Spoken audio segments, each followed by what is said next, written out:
morning, good morning, good morning.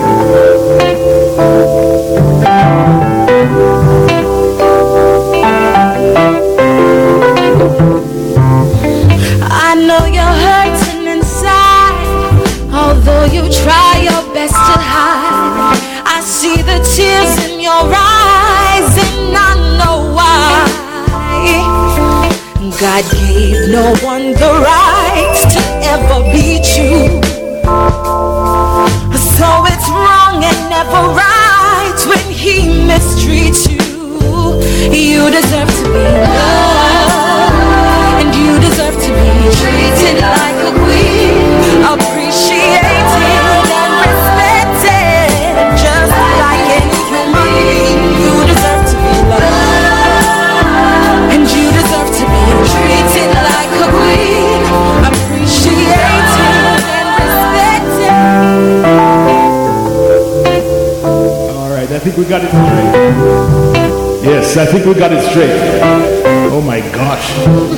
It's a good thing Steve came. You're hurting inside, although you try your best to hide. Oh, I'm telling you, this was really, really tough on me. I was sweating. Know why?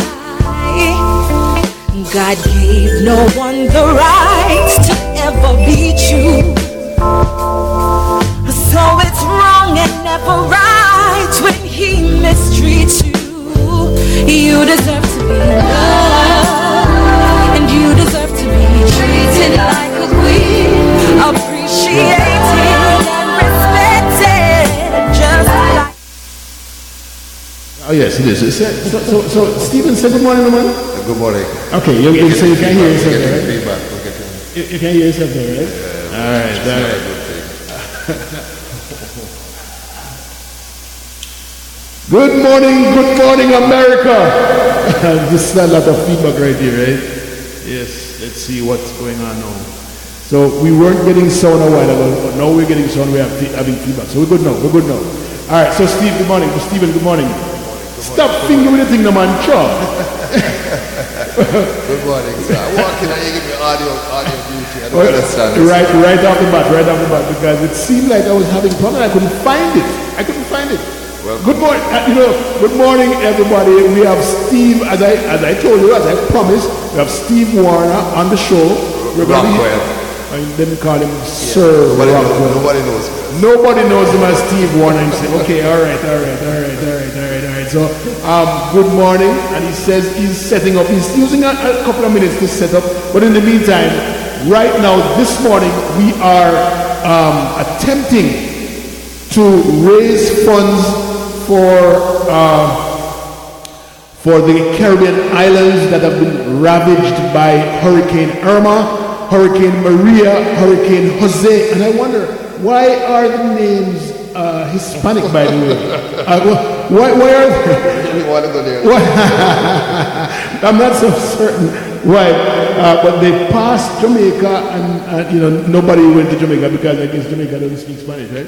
Right. That's not supposed to be a joke. Yeah. Or it's supposed to be a joke. I'm going to leave you on that island. I'm going to leave you on that island all by yourself. But we're trying to raise funds this morning. The show is packed with a lot of different people coming on this morning. We're going to interview a few persons. Here's a song that the songwriters competition here. Let me play it one more time for you.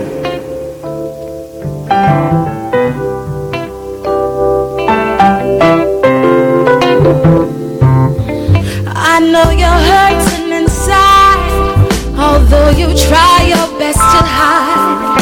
I see the tears in your eyes and I know why.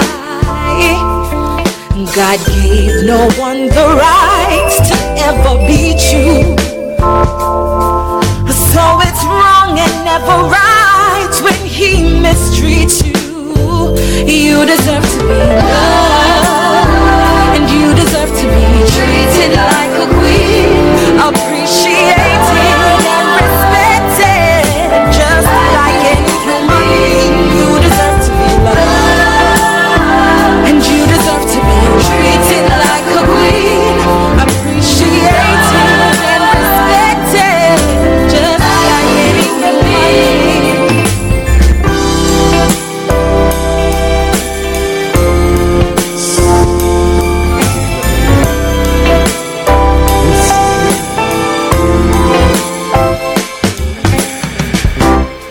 All right, I think we got it right now.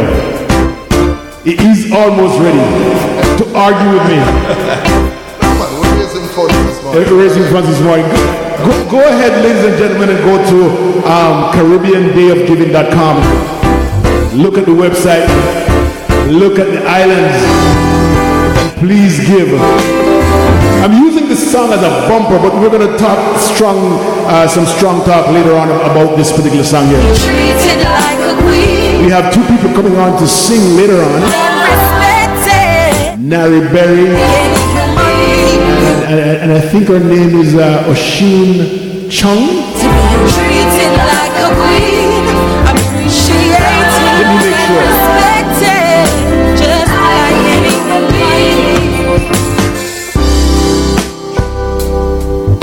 Oshin Wang.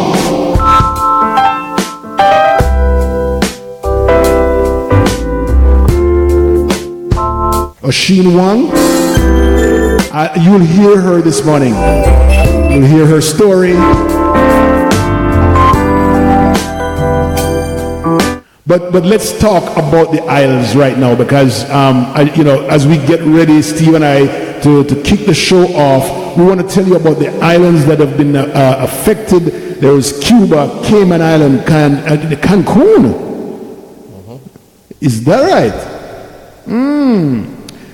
There are several islands that were British Virgin Island, Bonaire, Bermuda, Belize, Barbados. All of these islands got affected. Nassau and the Paradise Island. I think I saw Anguilla, the Bahamas, Aruba. All of these islands got hit in some way or the other. So these guys, Akeelia Lawrence, she was on both my show and Sir Rockwell's show earlier last week, and talked about the fundraising. You remember her? A very, very bright lady. She is the Diaspora Advisory Board member for Northeast United States, and she's doing a wonderful job bringing all these islands together. Please go ahead and go to CaribbeanDayOfGiving.com. Steve, good morning to you. Good morning, sir. If I hit you over the head with this Steve thing one more time. But listen, man, you're just there fiddling and fuddling with this thing and can't get it right. You coming like a me. No, well, someone just called me on the way, and you better be Facebook Live, and I'm like, didn't even. I wish I could stream on your site. I have everything. Everything in the truck, so I grabbed tripod. I noticed you have this. Everything's set up for you. All you had to do is come a little bit earlier. You could have helped me. Yeah. I had a little situation with the city earlier this morning too. So what kind of situation? Our neighborhood next to neighbor had a major gas leak, so they evacuate. What? Yeah. So we're standing outside for about hour and 45 minutes this morning. I'm looking at the clock whether or not I'm going to make it in time for you, because they won't let you back into the house. But Steve, you sound so like, say, you're under pressure or something like that. You normally have a big voice. What happened to the voice? Are you trying to be sexy? I'm a man. Monday through Friday. The alarm went off, and it's Saturday morning. Why am I waking up so early? And I remember I had to look at my phone. Oh, that's right, Leo. Good morning, all. Good morning. It's good to have you, man. It's good to share the air with you. It's so nice, yeah, because for the last couple of times you've been in my studio. So right, and you have never been to my studio. That is exactly right. That's true. The website is called CaribbeanDayOfGiving.com. Right. Okay. So you remember that? I'll try. I'll teach you one more time. Yeah, you're supposed to have notes for me, You're supposed what do you think this is? Post-its. I don't remember coming to your studio and see other than pictures there, photos there, mics there. I don't remember seeing any such thing as a note. When you call me on the air and say, Leo, I need a report, I wing it. Yeah, well, I'm going to be winging it, legging it, and heading it this morning. Good morning to your viewers and listeners. What have you been doing lately? What have you been doing? the same thing I've been doing for the last 5 years. You know, I'm the morning host, the owner of rockthebox.net, and the morning host for the Wake Up and Live show. This is the 6th year. Oh for my the God! station. And he is the number one. What? Well, I don't know about number one, but the show is the most syndicated Caribbean. We just picked up our 40th affiliate for the morning show, which was Australia, and we're just waiting on the green light for South Africa, which should be in another 2-3 weeks, which will make 41. See, I have a big time star on my show right here. So I mean, it's good to have big time. I hope I can rub somebody think off from my show. You should have told me that I had to get dressed up and put on a jacket and everything like that. Well, you know, it's just the way. Just the way you roll. The way I roll. Oh, Steve, so this song here, let me tell you about it a little bit. Let's play it one more time. This is a competition going on in Jamaica right now. And all they're doing, the first verse is there, right? And then the songwriters would come in and write a verse. They write a verse, the second verse, and the third verse. So listen to this. No. Hold on. Start that over. All right, we'll start over one more time. Don't wait. So they get one verse. They get one verse. And they're responsible for writing one more verse? One or two more verses.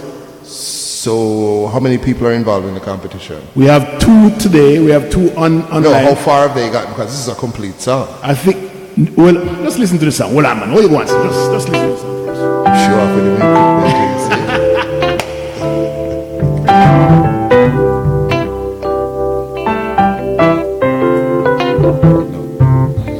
I know you're hurting inside, although you try your best to hide. I see the tears in your eyes, and I know why. God gave no one the right to ever beat you, so it's wrong and never right when he mistreats you. You deserve to be loved, and you deserve to be treated like a queen, appreciated and respected, just like any human being. You deserve to be loved, and you deserve to be treated like a queen, appreciated and respected, just like any human being.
You get what I'm trying to say right now, right?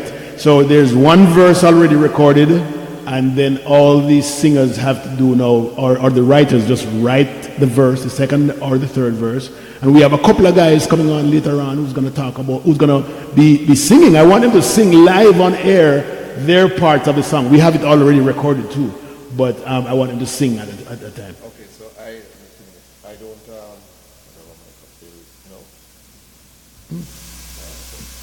No. What happened? No, you don't understand. You should be there. Check one. Okay, Mike, where are you? Where did you go?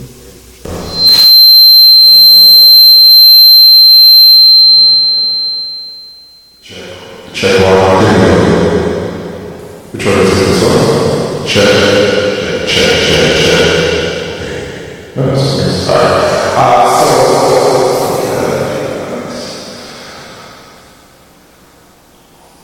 So I can't hear myself now. Is your But before we get into that, what's the story with the gold-plated microphone you have tucked away in the corner? I don't understand this celebration. I don't understand why. Can you? Yes, there you are. But you're on a lot of reverb. Yeah, that's one of those buttons there. Oh my God! But I didn't touch anything. There you go. Welcome to the world of audio. Oh my gosh! Oh my gosh! Oh my gosh! Okay, so everything is center right now. All right. So while we try to figure this out, can you give me, so I can jot it down, the information where they can go and give today? Okay, it's called CaribbeanDayOfGiving.com. Oh, just go directly there. All right, cool. Caribbean Day of we're going to sort this out. We're going to sort out this audio. I just don't understand why it is that it's happening. Why is it happening and we're not touching anything? All right. Okay, there you are. There we go. Yes. Is that me? Yes, that's you. Okay. Take all of the stuff off. Go straight up. Right. Yeah. All right. So as we sort out the audio here, is it this one or this one? This is yours. Okay. Yeah. Mic check one. Check. Oh, no, that's not me. There we go. There we go. Now I sound. All right. We need an engineer over here. Oh, you need. I need to read the instruction booklet for your board. Oh my God. All right. So what happens is the songwriter himself or herself writes the song, and some of them sing it themselves. And I am supposed to be calling. I don't know why I'm having so much problems this morning, but I'm not going to focus on them. I'm just going to go move forward. So the songwriter writes the song, and someone else can sing it, or they can sing it themselves. There's a young man by the name of Nari Berry who has a son with cancer. Okay. And he entered the competition last week. He was in the hospital Thursday with his son. He wrote the song Friday morning, performed it Saturday, and won the competition. That's big time. Who say yeah? His name is Nari Berry, and I'm gonna play his song. His song is right here. Winner number. It's such a big Nari Berry. Here we go.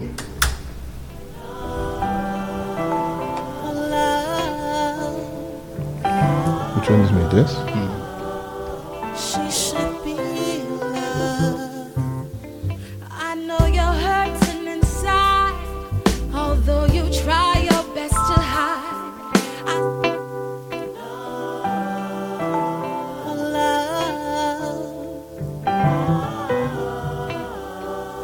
She should be loved. I know you're hurting inside, although you try your best to hide.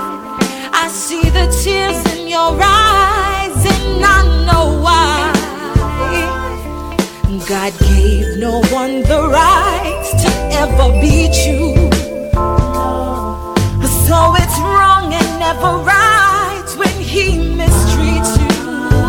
You deserve to be loved, and you deserve to be treated like a queen, appreciated and respected, just like any human being. You deserve to be loved, and you deserve to be treated like a queen, appreciated and respected, just like any human being.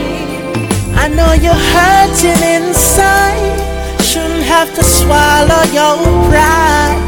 You're a queen in every right, and I'll tell you why.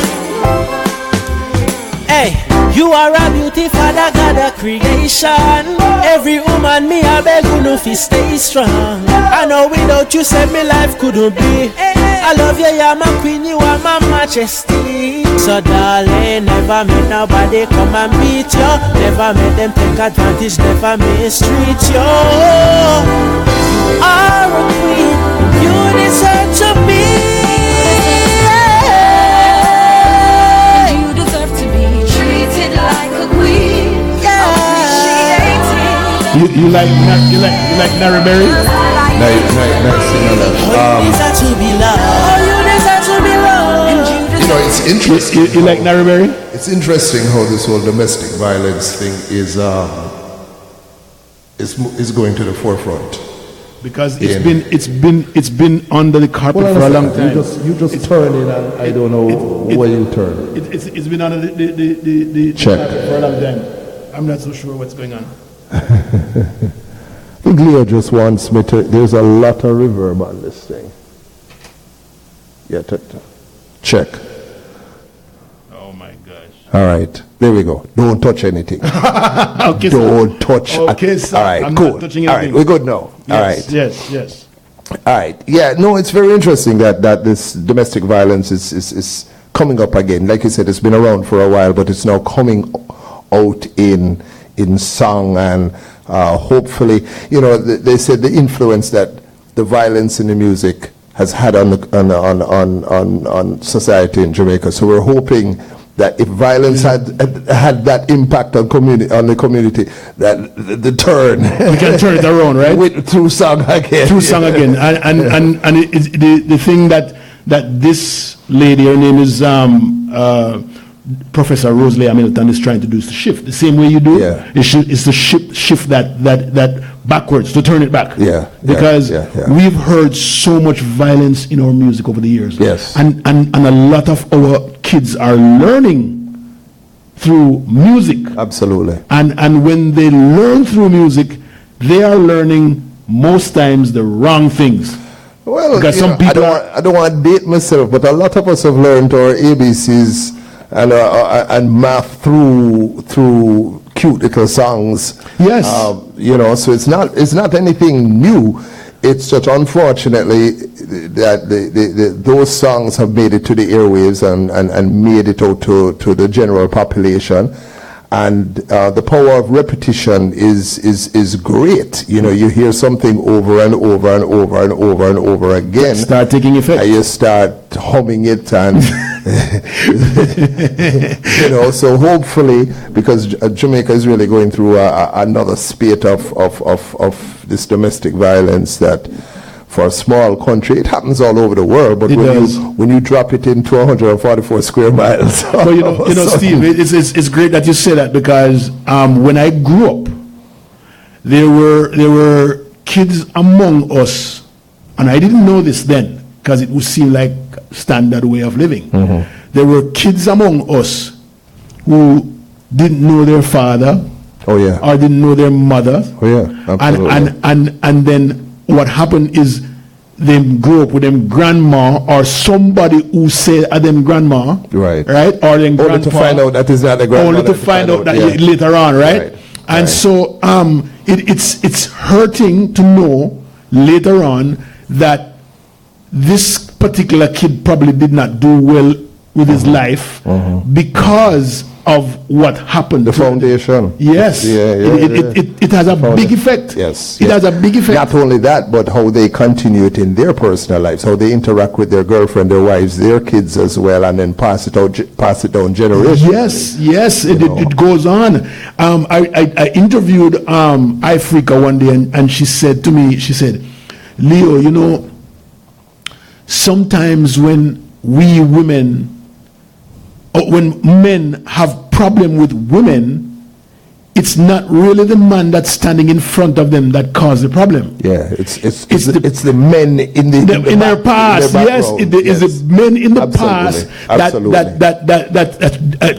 really cause a whole lot of damage to them. Yeah. And so if let's say you would touch a woman like that, and she just blew up and everything go wrong from there. Right. What really happened is that someone may have touched her the wrong way 10 years, 20 years ago. Right. And there are a lot of women like us. And as is proven through the stats and the professionals, and it says it's usually someone close to them. Yes. Usually a violation of trust. It's someone that they thought that would never have done it to them. Yes. That's doing it. So that whole trust issue comes in again. Not even the touch, but letting that guard down to trust someone becomes very difficult.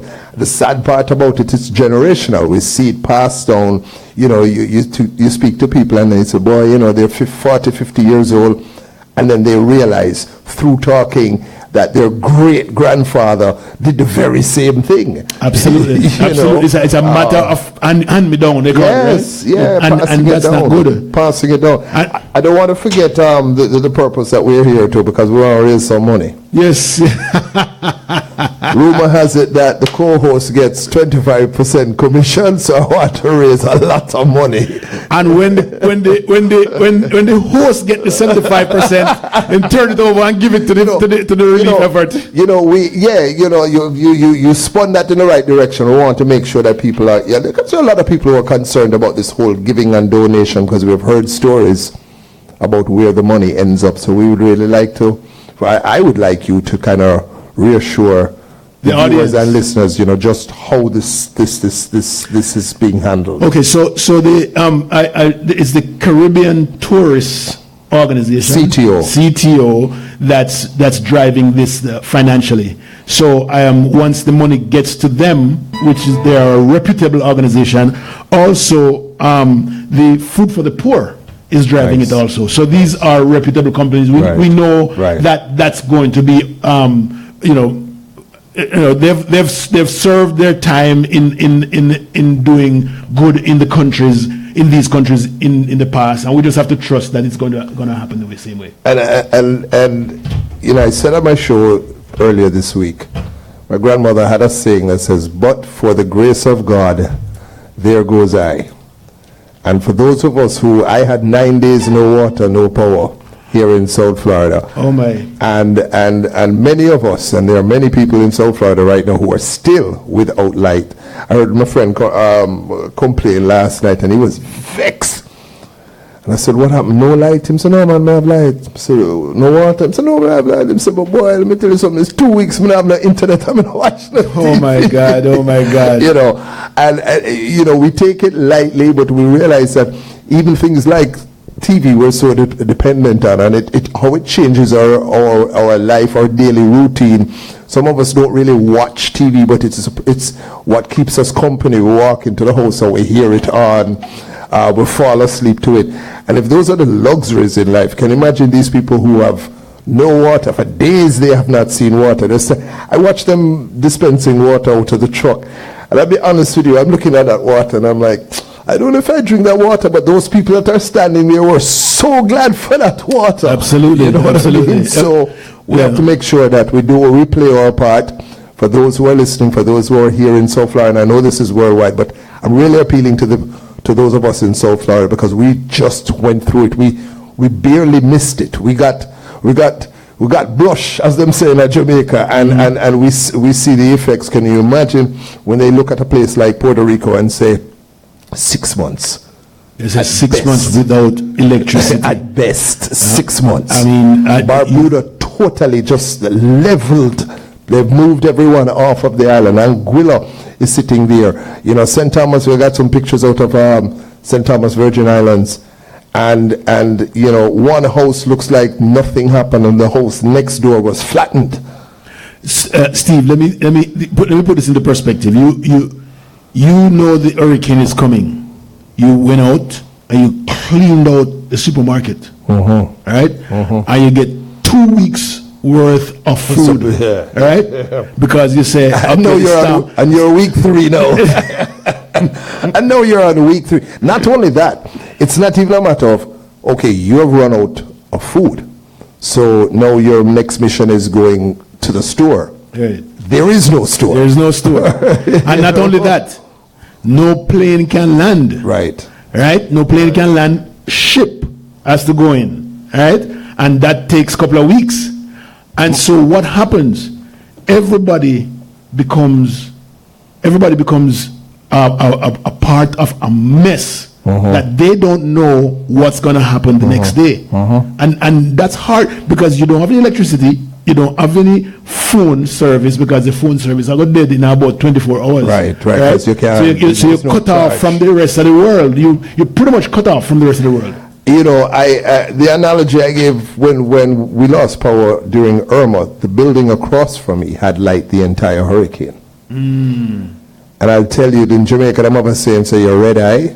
When I sat there and went, "How come they have power and I don't?" Well, understand that these islands are saying, boy, how come Florida have power and we don't? We need to really, there should be no reason, and we understand that we're all going through our trials and tribulations, but there should be no reason. You should have no valid reason that you can't give a $5 or a $10. There really shouldn't be, because the way the weather conditions are changing, the weather patterns are changing. I don't even know if there really is a hurricane season anymore. Is that global warming they call it? Well, no. According to certain people, there's no such thing as global warming. That's what I say too. We won't get into that. But this last storm that's hitting the Gulf, it's hitting the Gulf, and they are showing it tracking as far north as New York. So who would have thought that we would have been sitting here and in the same sentence say New York and hurricane, to show you the way the weather patterns have been changing. The most terrifying thing for me this past Irma was getting the tornado warnings. Yes. I've never gone through that. Those are dangerous. I have never gone through that. And you sit there in anticipation of this tornado coming. You don't know when it's going to come. And we're sitting here, we have light, we're doing our show, and these people, water, just something as simple as water, is a godsend for them right now. It's an absolute godsend. Yeah. We can go and pick up a bottle of water anytime we want, right? And it's actually a regular price. It's not $28 a case, you know. And it's kind of scary, because even those with money can't get what they want. So you know what happened last week, a couple of weeks ago. A lot of them flew out. Yes, they flew out to the United States. Those who can run. Yeah, as soon as they flew out. I got news for you. The next one hitting South Florida, I'll be one of those flying out as well. I am not doing that. But I flew out too. Yeah, you did. Yeah, I did. I never experienced a hurricane in my life. And you don't intend to? Well, I sat up and waited for Matthew last year, and it fizzled. It fizzled out. But I want to tell people how dangerous this thing is, how damaging it is, because Key West is still pretty much really, really devastated. Yeah. And I was telling you on your show last week, though. The port of Trelawney, that's in Falmouth, is that had pretty much died. Only one ship was going there a week. Right. And then now all 48 ships that were going to the Keys are now going diverted to Trelawney. So Jamaica gets famine. Yeah, feast and famine. When somebody loses something, somebody else gets it, right? But we also have to understand, for a place like Key West, the fallout from something like this is long term, because those who depend on the cruise ship industry to pay their bills, pay their mortgage, if this goes on, they're going to be houses lost. People are going to have to move out because they cannot afford. Yes. And a lot of people are saying, well, the landlords need to be a little more compassionate, but understand that down in Key West, a large population of the homeowners are retirees. They're depending on the rent from these homes to keep themselves afloat. It's not like they are working. So they can't really be compassionate too long, because that rental income is what's keeping them afloat as well. Absolutely. So it's a vicious cycle when we go through these things. Banks become a little bit compassionate about things, because I remember a couple of weeks ago when Hurricane Irma hit down here, that my bank says, okay, I'll give you a couple of days.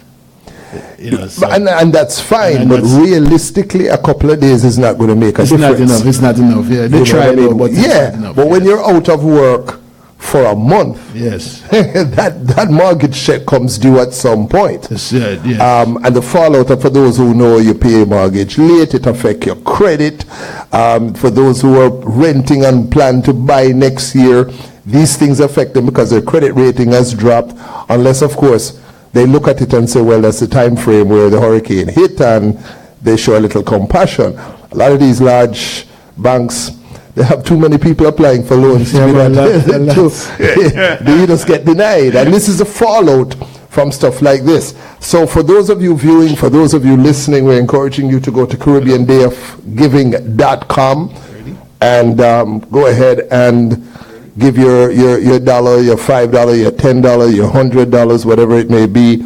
Understand that this country elected a president on $1 and $5 donations. So that was Obama. Yes, yes, my understanding. So yeah, but you know, it surprised a lot of people because it's always the rich man who becomes the president of the United States. Right, those who have the wherewithal. And so I remember that really big drive that Obama went out on in 2008, and the entire nation gave $1 and $5 and it took him over the top. Steve, we have Professor Rosalie Hamilton online, and she's the lady who's going to tell us about the gender-based violence and the Drums for Life, and especially this morning we're talking about the songwriters competition. Okay.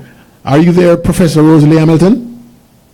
Yes, I am. Good morning. Oh, man. Yeah, good morning. Meet, solid voice. Yeah, man. Meet Sir Rockwell. I call him Stephen Warner. He doesn't like the name Stephen Warner because his stage name is Sir Rockwell. But right here on this station this morning, his name is Stephen Warner. Oh, really? Yes. Yeah. Morning, Stephen. Good morning, Professor. Nobody will give because they have no clue who that is.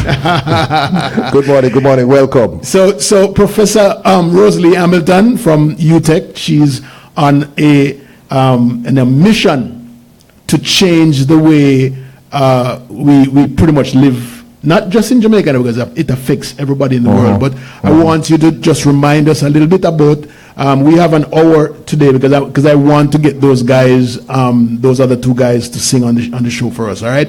But tell us about the program. Start from the top and then tell us about the songwriters competition. Well, as you know, this is part of a project we call Philly Jamaica. Jamaica belongs to all of we, and we're trying to, create a society in which we're much more thoughtful about each other. We discriminate less. We're more inclusive in how we function. And the gender-based violence is a big part of what we do. We're very concerned about domestic and intimate partner violence.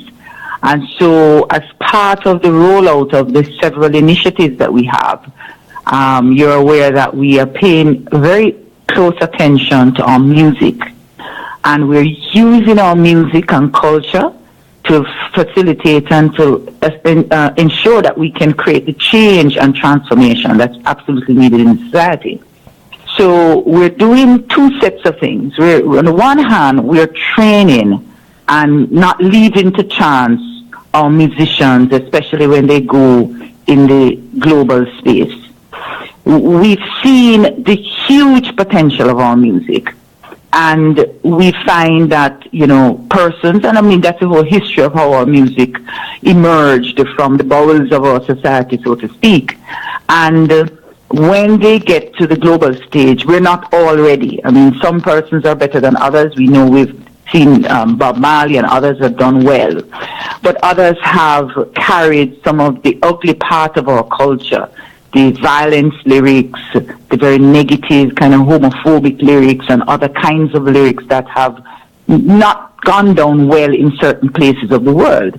And so we felt that we need to do some more very proactive type of interventions. And especially as a university, we felt that our role in training and helping to create a new cadre of emerging musicians is important. And so what we've done, we have put in place what we call a Masters in Residence Global Competitiveness Training Program. And through this program, we have attracted a number of young artists. One of them you spoke to last week, Keisha Firm. Mm-hmm. And yes, Keisha is part of the program. We're ending this cohort very shortly. In fact, our deadline for application for the new cohort is next week, October the 11th. Okay. And so, encourage any listeners, anybody listening, tell your friends and family in Jamaica and Jamaicans listening. Just encourage persons, if you really are interested in songwriting, in performing, in just the business of music, just go on our Facebook page. That's our Visit Jamaica Facebook page, and the application is right there for you. Prof. So that's what we've been doing on the one hand, yes.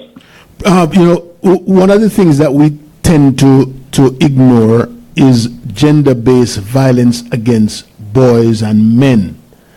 Could you, because when we typically think about gender-based violence, like it's automatically referred to violence against women. And so I want persons to understand that there is serious implications for men also, and it's not just about women. Is there anything that I hope I'm not putting you on the spot? Is there anything that you can draw for us for men? And what are some of the crimes against men? Right. All right. So this is kind of the other side of what we're doing. So we're not only training and ensuring that the lyrics in our music can help to better understand and address some of these social problems. We're really encouraging the kind of lyrics, and that's what we're doing in the song competition. So as part of our rollout, we're actually on the Mellow FM, the Ron Michette show on a weekly basis. And one of the first things we did was tackle this issue of gender-based violence, from the definition to what it means and how we can use that deepened understanding of what gender-based violence is all about in music. So if you think about it, and I mean, we can, Google all the definitions, and what you'll see essentially is violence that's perpetuated because of your sex, because of the socially ascribed definitions of what a man is and what a woman is. Mm-hmm. And so men, yes, can get beaten and abused because they are not living up to the socially ascribed definition of a man.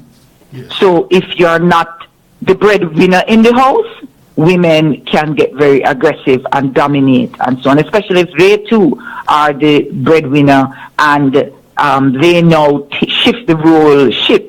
This is fundamentally violence that abuses power. And if you are the more powerful person in the relationship, then that's what's happened. And of course, if you're physically more powerful, then you use that.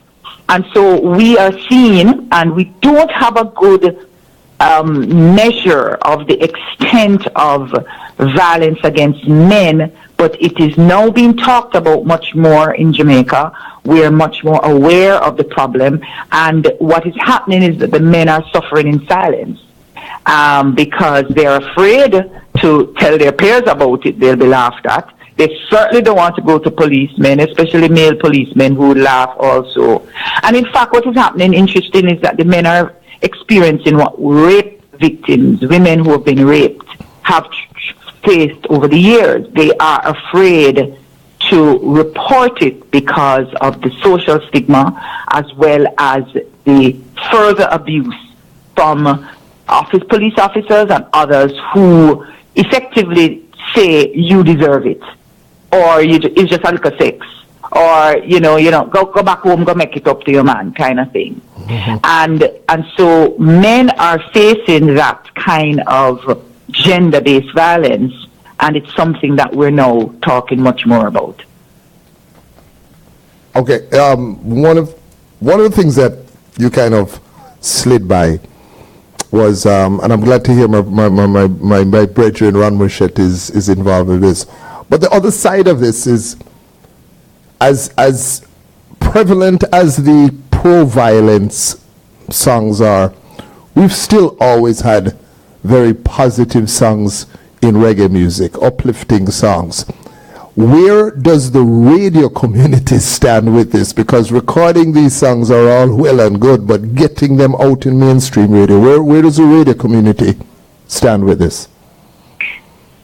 Well, listenership is a big deal, eh? Yeah. And I can tell you, as I've interacted with the young musicians, one of the things they say is, sometimes they don't say these negative things because they really mean it. They do it to get a hype, to get, in order to get more popular. People want to hear more. So the more lewd the lyrics are, the more violent, the more they get a hype in the context of a dance hall or where they are. Right. And so what we're trying to do in our training program is to say, listen, you can get a hype, even on very positive lyrics. In fact, we have a young pastor in St. James, Pastor Stephen Blake, and he is actually in the church and has a very, very, very powerful set of lyrics, and he uses dancehall and so on to communicate that, listen, you can get a hype and you can do well with positive lyrics. So you're absolutely right. We have a long tradition of positive lyrics in our music, as we have that tradition of the more negative one, and that we have perhaps not done enough with the positive ones to make sure that it resonates in the audience, in the listenership, so that the people can demand those positive music. Because you'll get much more of them from the musicians, but they tell you that, boy, that's not what people want to hear. No, that's exactly my point, because as a radio personality up here in South Florida, I get so much music from Jamaica, and so much of it is stuff that I refuse to play. And when I contact the artists, especially the younger artists, and I say, boss man, this is not going to work, it's amazing how quickly they'll say to me, no boss, no, okay, no problem, I have other music too, and then but that's an afterthought. Those songs become an afterthought because they assume, like you say, that the ones that resonate a little more with their peers are the ones that they want to, they think will get them to the next level. Now, if the radio community does not buy into this, we're pretty much sitting in the same situation where we have a ton of good music that people are not hearing. And something, I like the idea that when you talk to them, if you sit down and talk to them, they're willing, Not only willing, they already have the music. Yes, they're willing. Because you have to remember that a lot, when we get into the rural areas, I'm going to safely say 80% of these young men and young women are coming out of church environments. They're coming out of going to church, having to go to church every morning or every Sunday morning with mama or Saturday morning, depending on their belief.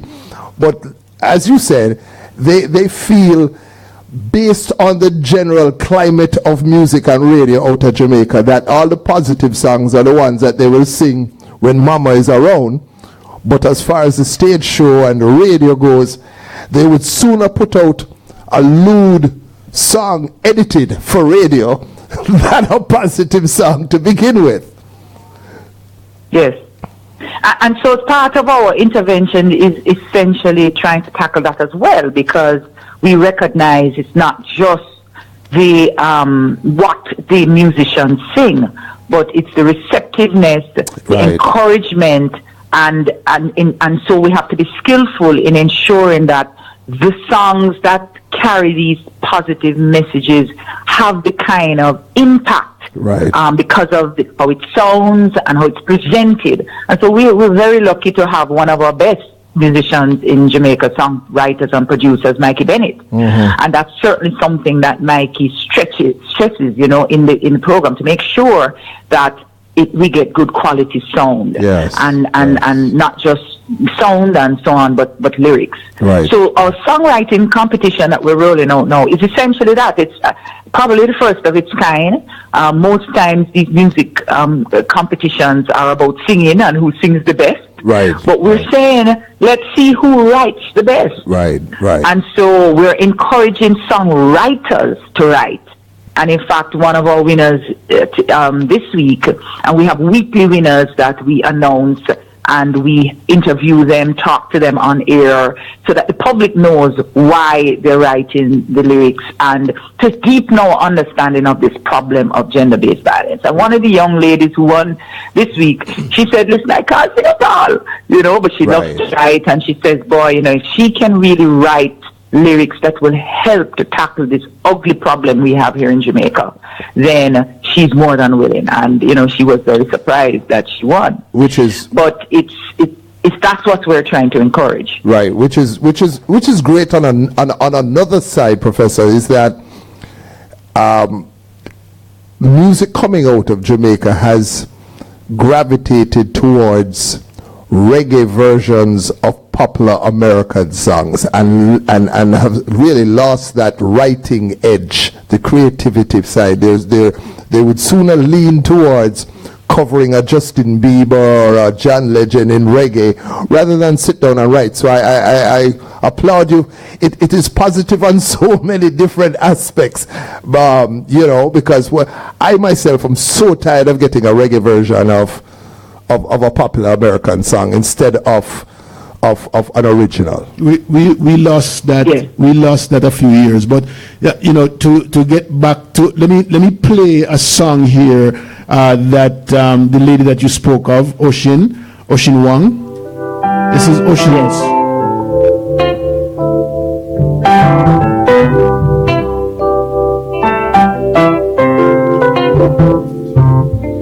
I know you're hurting inside, although you try your best to hide. I see the tears in your eyes, and I know why. God gave no one the right to ever beat you, so it's wrong and never right when he mistreats you.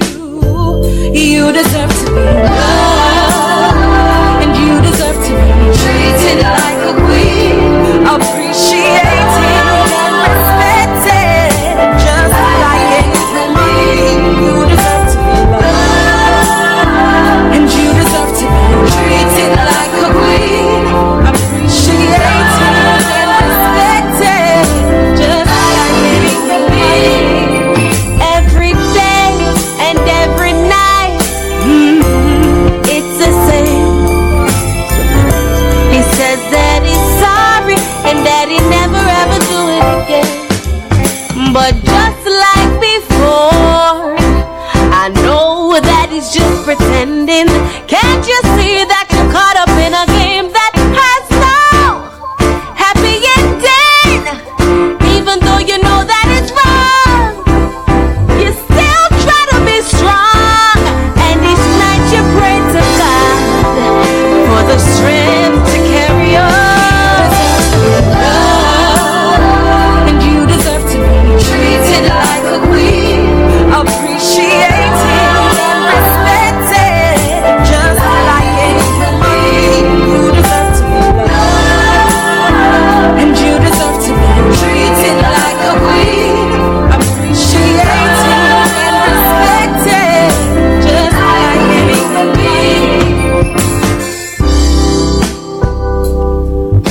Tell us about Miss Wang, Ocean Wang. Where is she from? Where did you find her?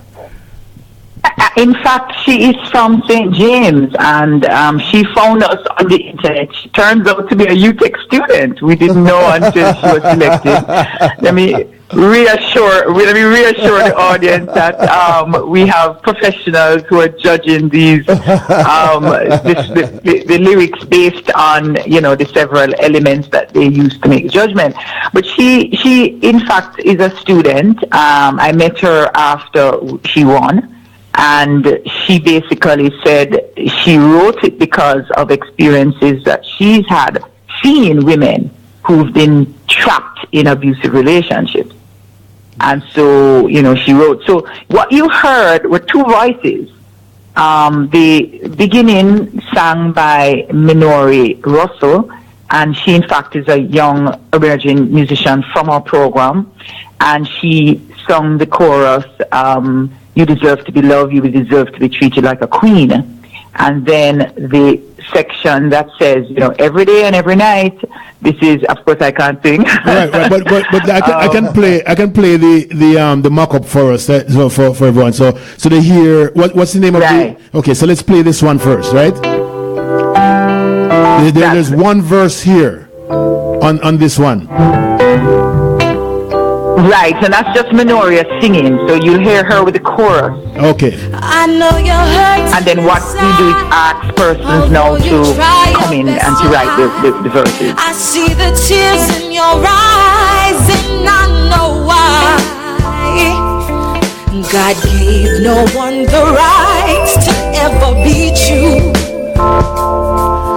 So it's wrong and never right when he mistreats you.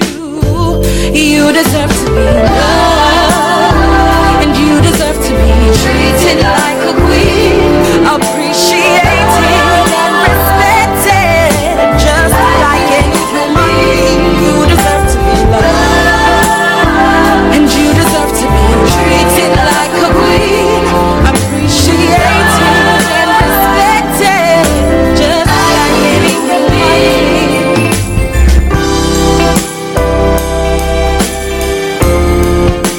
So this is where the writer. This is a section in which they now write the verse. Yes.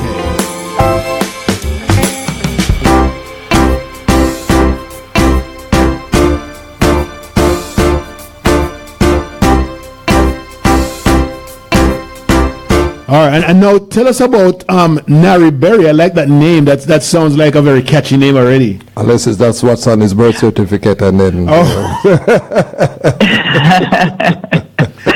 Yeah, so Nari also, he is also the winner. We had the joint winner, both of them, because the judgment was that they both did very well. In fact, they got full marks, 20 marks, for their lyrics.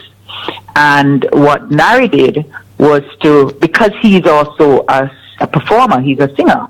So he was able now to sing over the song. So he had the chorus sung by Menora Russell. And I should say that the version that the winner, Oshin Wong, she was the lyrics of the one you played first. Right. And her song was sung over by Jamelia Flack, and she's another very promising emerging artist here in Jamaica. Okay. And so what Nari did, because he can sing, he sang it over and he produced it himself, and it's really a very interesting reproduction of the core song that we gave them, sung by Menora Russell. So Menora sang the first part of the second verse, and then him DJ the second verse of it, or sing J.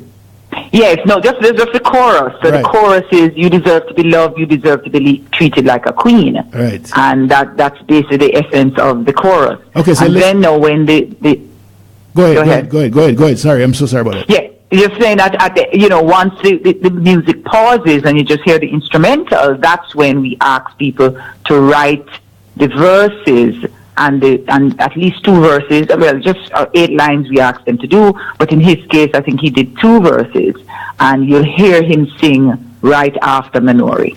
Okay, so you have a story on Nari. What's the story behind Nari? Well, Nari's an interesting person because he started in our MIR program and had challenges because his son had developed, his 3-year-old son had developed a very rare disease. And so he, of course, had to pay full-time attention to addressing that. He had to go to the U.S. to try to get surgery. The problem has re-emerged, and he's really actually currently now seeking help overseas to deal with this very rare problem. There are some hospitals in the U.S. that has experimental approaches to some of these rare diseases. And so he's hoping that he can get some help. So it is in the midst of his pain and challenging circumstance with his son that he wrote. And I can only imagine that he did it as just a way to express some emotions and to shift his focus perhaps away from this particular issue. And so he wrote the song and he produced it, and he did it very quickly. And, if you have him on, he'll tell you your story. Okay. But he became the winner this week. All right, so let's play Nari's version. Now, you have a question for her? No, go ahead. Okay, let's play Nari's version.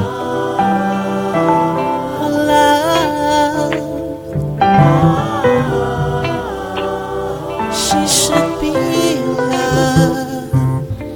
I know you're hurting inside.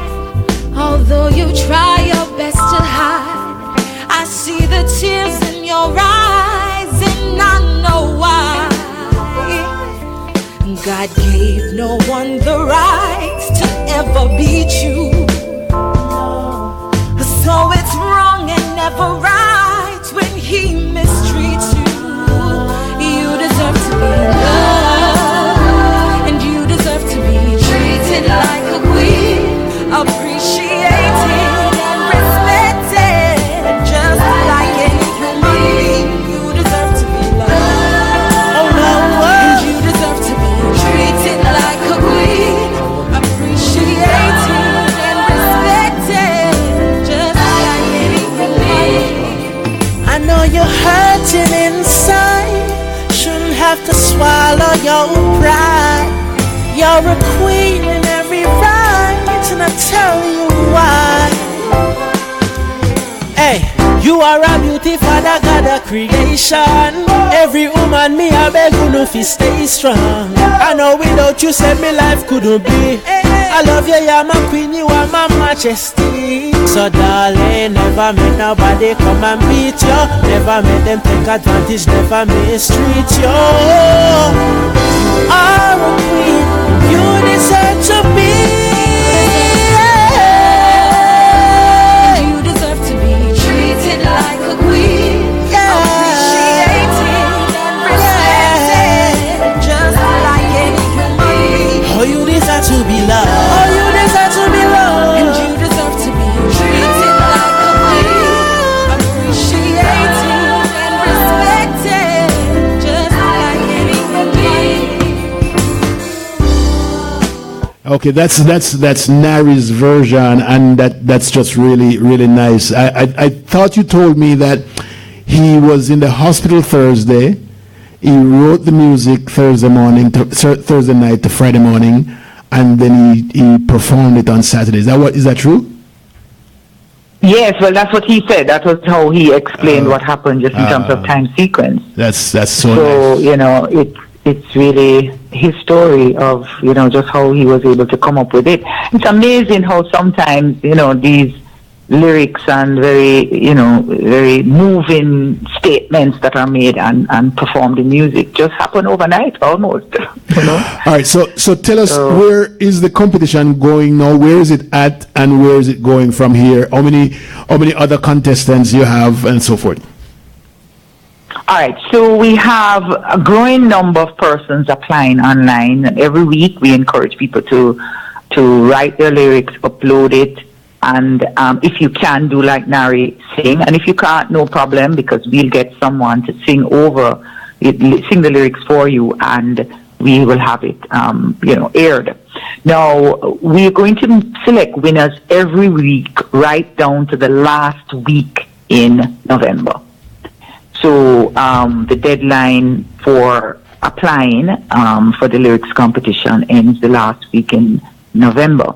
And so the very first Saturday in December 2nd, we will actually select the final 3 winners, and the winner of the competition overall will get a cash prize of 100,000 Jamaican dollars, the second prize 75,000, third prize 50,000, and a number of other prizes, including a 5-year contract with Gussie Clark's enterprise. Wow. They have, in fact, the largest songwriting publishing company in Jamaica. Nice. And they're doing a lot of work, including globally. So it's a 5-year contract with this company, and of course, income that will flow from that. Yeah, that's nice. And a career in songwriting. Yes. Well, if you can't do something with your career with Gussie Clark in 5 years, then you might want to think about needlework or something like that. So absolutely. that and in fact, he said, depending on the winners, he could give more than one contract, but he'll commit to the first, and if all 3 are very good, they all get contracts. Yeah, that's a win. That's a win-win. That's a really win-win. Professor Rosalie Hamilton, thank you very much for joining us this morning. I'm going to see if I can get Nari on the phone for a minute. I want to hear him sing this song live for me, if he will, and see if I can get Ocean Wong on the line also. So thank you for joining us, and I'm sure we're going to be talking again next week about something else, right? Right, we will be. Thank you so much for having me, and really thank you both for a very interesting program this morning and the work you're doing in the U.S. and for remembering Jamaicans. Thank you so much. Absolutely. Always. Treated like a queen, appreciated and respected, just like any human being. You deserve to be loved, and you deserve to be treated like a queen, appreciated and respected, just like any human being.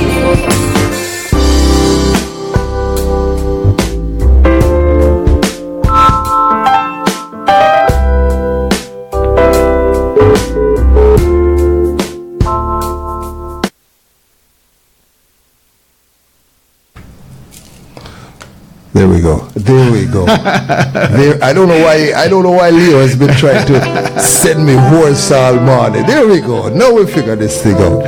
All right. For those logging on, welcome aboard. This is the Caribbean Day of Giving. Of course, CaribbeanDayofGiving.com, all one thing.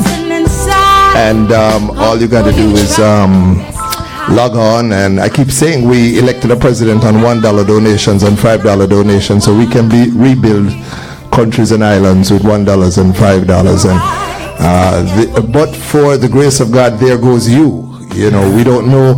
No longer are we geographically section off for climate. No longer is it just Oklahoma that gets tornadoes or Florida that get hurricane. It can happen to us any day. We are now we're in South Florida. It's just about 10:30 with a feel-like temperature of 93 already. You know, that kind of, those weather conditions are conducive to all kinds of strange things happening. And we have to make sure that we are putting ourselves in a position where if we need assistance, we have done so first. We have assisted so that we can get assistance. LeoGilling.com. Of course, we're coming live from that. Yours truly, Sir Rockwell, no matter what Leo wants to call me.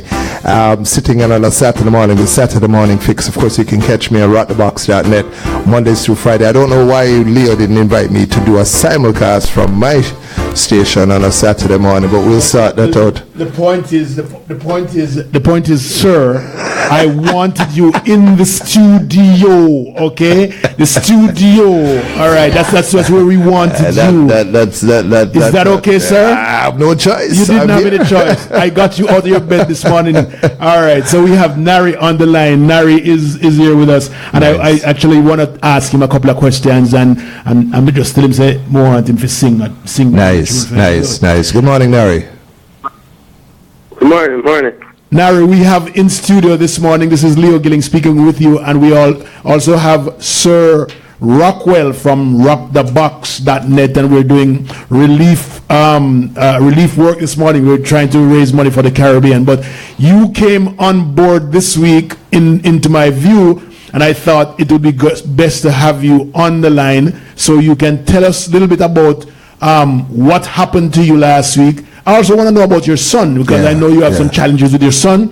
So tell us about the competition. How did you get to write this song? We have played it before, so you know everybody has heard it before. So tell us, what is it that made you write this song? Why did you get into the competition and all of that? I was listening earlier, and as Dr. Rosalie Hamilton explained, I was a part of the first year of the program, and being amongst the group and through Jamaica and knowing exactly what they're about and what they're doing. I know that gender-based violence is something that they tackle very aggressively head on.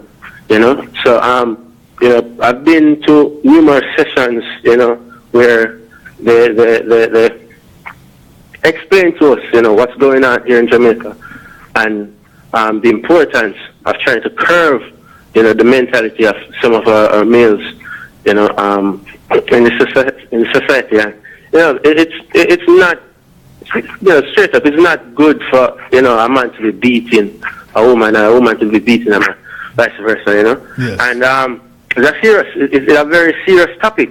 Yes. It's a very serious topic, and, I don't really see anyone else pushing or trying to educate young Jamaicans like the way they are doing right now. So, having been to the sessions, I've gathered some knowledge about what it's about and the seriousness of it. And, I heard about the competition, while I was in the hospital and things. But, I got a 1-day break and from the hospital, and I took it and I just write the song the night and recorded it and, send it in. All right. So I really would like you to sing this song for us this morning, man. Are you ready? Second, I didn't hear that. You're breaking up. Okay. So we would really like to hear your voice on the song this morning. Are you ready? Okay. All right. Just to see us know kind of how a cool right now, but I'll try. Go on, do your thing, man. Okay. We're on the tune now. Here we go. I know you're hurting inside. No. Nari. We're gonna let we're gonna let the ladies start the song. He can hear it. And then you will Okay. Okay. Can you hear the music? Can you hear the music? No, I'm not hearing it now. You're not hearing now. Can you hear it now?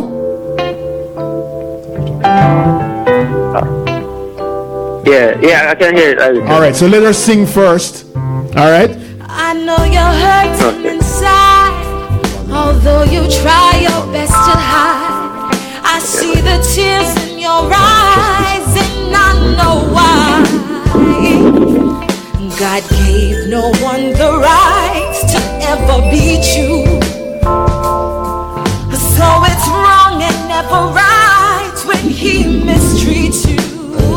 You deserve to be loved, and you deserve to be treated like a queen, appreciated and respected, just like any human being. You deserve to be loved, and you deserve to be treated like a queen, appreciated and respected, just like any human being. I know you're hurting inside. Shouldn't have to swallow your pride, 'cause you're a queen in every ride, and I'll tell you why. You are a beauty. Yeah, it's shooting up. I can't get it on the radio.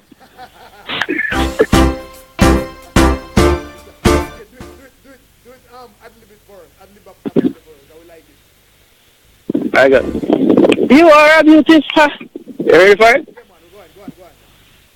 Yeah. You are a beautiful God's creation. Every woman me a beg you no to stay strong. I know without you say my life could be. I love you, you're my queen, you are my majesty. So darling, never make nobody come and beat you. Never make them take advantage, never mistreat you. You are a queen, and you deserve to be. Nari, enough respect, my brethren. This is really nice. I want to just appeal to the persons out there. Nari's son has a rare disease. Is it what kind of disease is it Nari? Yeah, it's disease. It's a cancer actually. It's cancer. Nephroblast tumor, aka Wilms tumor. And it's actually stage 4. It's a cancer that attacks. It's from before even birth. It developed it from you as a fetus. And what happened was, like from in April, we actually saw like a swelling on his left lower part of his left abdomen, and we took him to the hospital. Upon being there, they diagnosed him with the disease, and it grows. So it's a tumor that grows from the left kidney. And what happened was we actually, the doctors here, it was too large for them to remove. It was too risky. However, we did some research and we found a hospital in Toronto, Sick Kids Hospital. And what they did was to remove the tumor for us and the left kidney, because the left kidney was no longer working due to the massive tumor that was growing from it. So they had to remove the tumor and the left kidney.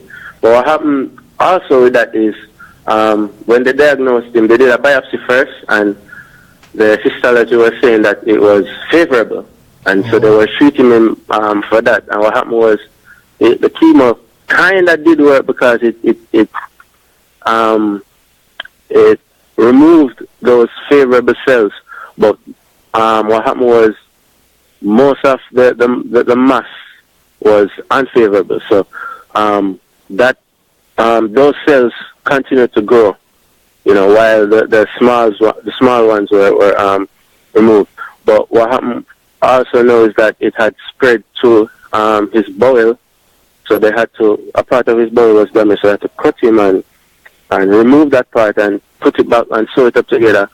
But what happened now is that they're saying that he has a very rare form of the disease where they won't be able to treat him out here properly. They don't have the resources.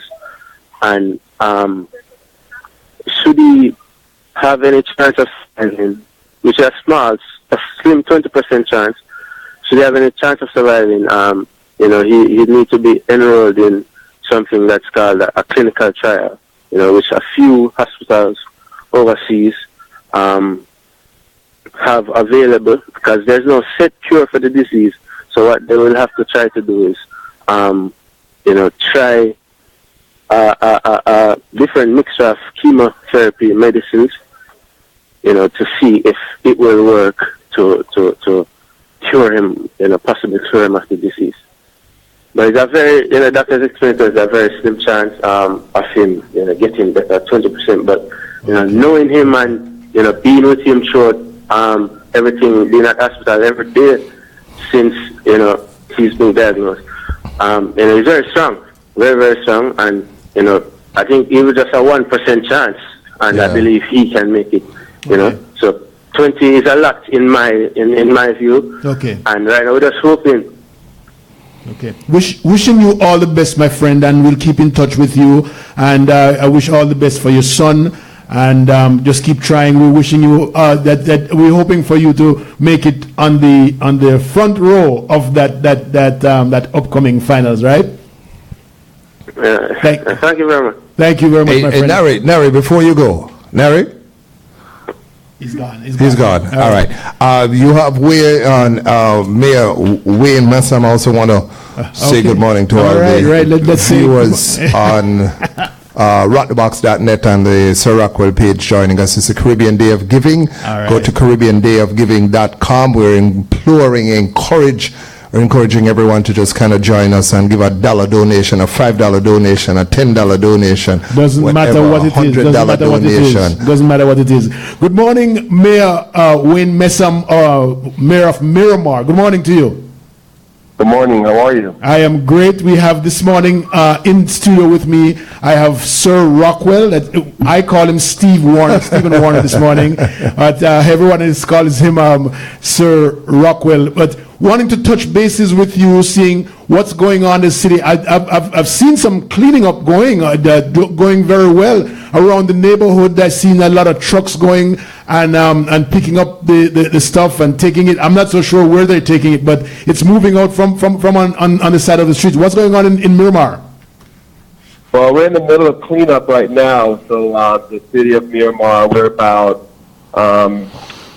third to halfway complete on our first pass of picking up hurricane debris. Even right now, I'm actually out in the community with some of our General Employee Union, who we're helping seniors right now who either physically can't remove debris out of their properties or don't have the financial means to hire someone to come to clean up their property. So we're actually driving right now to our next stop. We've just finished our second home for the morning, and we have 3 more to go.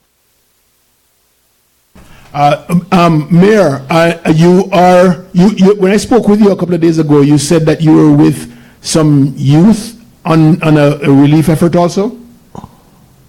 Well, I'm with our General Association of Miramar employees. These employees are the men and women that go out and clean out our sewer. They work for our public works department, our utilities department. They're the clerical and administrative staff of our various departments. They're the backbone of our community, and we've partnered together on the mayor's office and those employees to help our fellow residents, particularly our most vulnerable, our seniors. And do you know about the islands in the Caribbean that have been affected? And are you aware of anything that Miramar is doing for the Caribbean? Well, there's actually some efforts right now. There's a talk of a discussion for a benefit concert in the city of Miramar. It's still in formation, but we have various organizations in the city that have joined efforts with current communities. For example, we have our brothers and sisters from Dominica and the Virgin Islands and Antigua, Barbuda, that were devastated by the storms. And so we're collecting items as well to help to go to the shipping efforts to get those resources to those islands. And on a personal note, on my private business, I have a superintendent that works for me who's from Dominica, and he left yesterday to actually leaving today to go to Dominica to assist his family. So it's as a personal hit to me, as well as many other residents in the city of Miramar. So we're hoping to be able to get all the parties together to do a more significant event. But we're just asking the community in any way that you can assist those islands in the Caribbean who are not getting, all of the attention that the U.S. territories may be getting, like Puerto Rico and the U.S. Virgin Islands, to not forget those islands. Not to say that any place is more important than other, but when one of us suffer, all of us suffer. Mayor, this is Rockwell. A city like Miramar that's so diverse. Explain to the listeners a little bit, if you could, when disasters like this strike. Of course, we look at ourselves as residents of either Miramar or citizens of the U.S. But as a mayor, explain what your desk is like and what your phone is like when you have such a diverse city, and South Florida being such a melting pot, especially coming out of the Caribbean. What's a typical day like now with people being impacted in your city? Well, when people are being impacted, because I'm not sure if I heard the question, but I think you asked, what is it like being in a very diverse city with a melting pot, and when events like this happen, right? And how does it impact the city? Right. Was that the question? Yes. Yeah, it can be, it's a double-edged sword. One, that, because there's a lot of Caribbeans who live in Miramar, everyone has an affinity to anything that happens in the Caribbean. Right. So even though it may not be necessarily your home country, many of the islands are very similar. The only difference is perhaps maybe the language that is spoken there. But all the islands are very diverse in terms of topography, and being in the Caribbean, we all can associate with each other's islands and island life. So when something happens in the Caribbean, we all feel it. So it's not an education lesson to educate anyone where you are from and how it's impacting that particular community or area of the world when a disaster strikes. The challenge, however, is that when you have multiple events and multiple tragedies that take place in the Caribbean, and now you have a strain of resources being pulled in many directions, so you can't have one concentrated effort because, everyone wants to support and help their home country. So when you have issues like what took place just in the last month in terms of the devastation that's taking place, you have, competing interests. Everyone wants to help their home country. And with limited resources, it makes it a challenge to be able to reach all the places that are in need. Definitely. Well, first, I would really like to thank you. First of all, congratulations on a job well done so far. You, I watched a video of you down in Jamaica as well. I think it was with Dale Holness recently, and you tripped out to Jamaica. Congratulations on a job well done, and I don't envy you for a minute, especially when situations like this arise. You officially become Team No Sleep, huh? Well, the thing, I know a lot of times I may get the credit for a lot of things that are happening in the city, but it's not necessarily me. Obviously it takes leadership to kind of help guide the ship, but it's really the hardworking associates, employees, our city staff that actually executes everything. And when we all work together, under one vision, it's a positive result for the city, and it's an honor to be the mayor of the city of Miramar as we continue to try to make her the best city that anyone would want to live or own a business or to visit. Right. Thank you, Mayor. Thank you. You're doing a wonderful job. Continue doing the job that you're doing, and I'm thanking you for coming on the show today. I really appreciate that. All right. Take care, and God bless you and your listeners. All right, thank you. Have a wonderful day. All right, take care. Mama would listen. Auntie never listen. It's a Saturday morning fix with Leo Gilling and yours truly, Sir Rockwell, crashing the show. Huh? You don't know your own name? But this is healing time. I have to think it's Saturday. I don't call my name on Saturdays. All those on the Sir Rockwell Facebook page, good morning. Sharon, good morning. Omaha, good morning.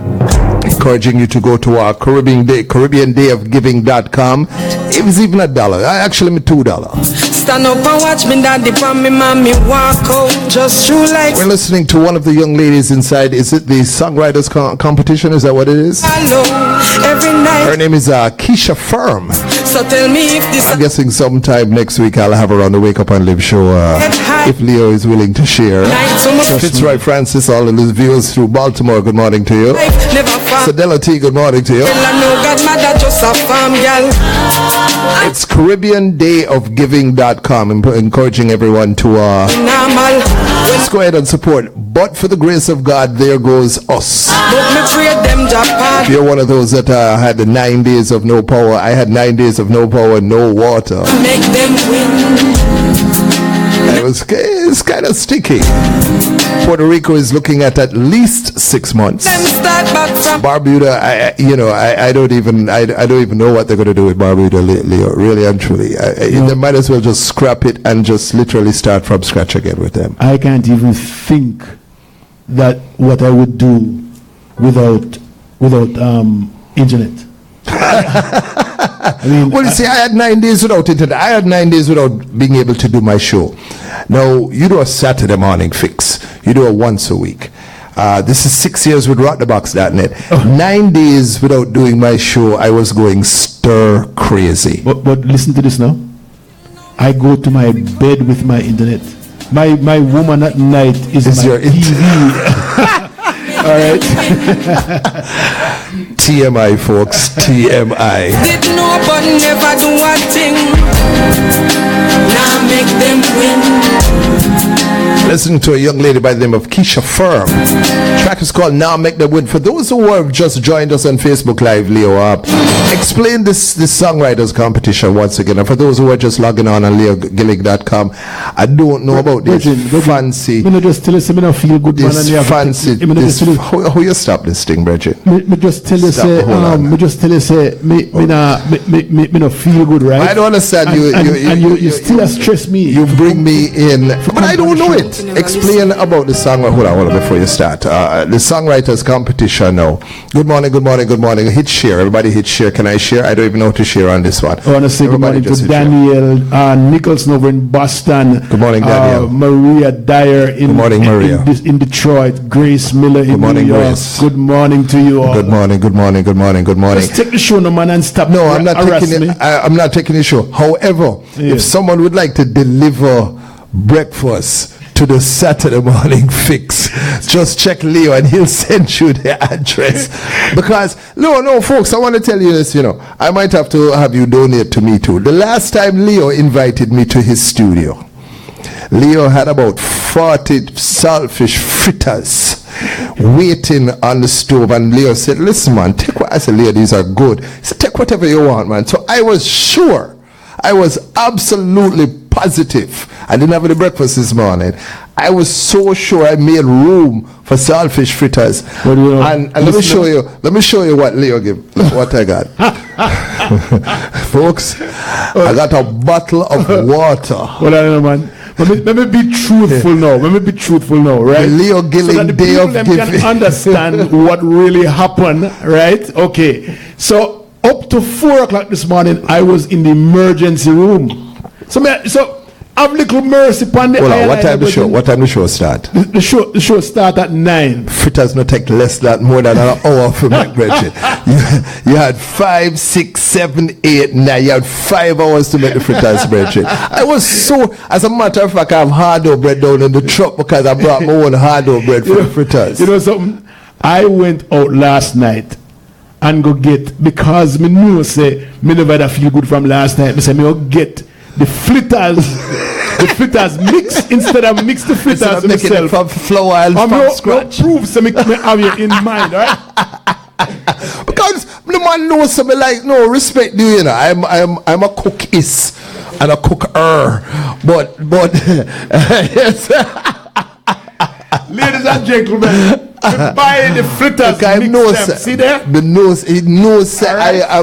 I'm a fritter fan. Yes. I had about 40 fritters in my house one day, and him come in and him eat one. At least 39. But listen, him eat one, and while him work, him say, this tastes good. But there was no shame to my game, brethren. And I told you that day, I said, listen, if there were other people there, I said, don't get to no fritters. No.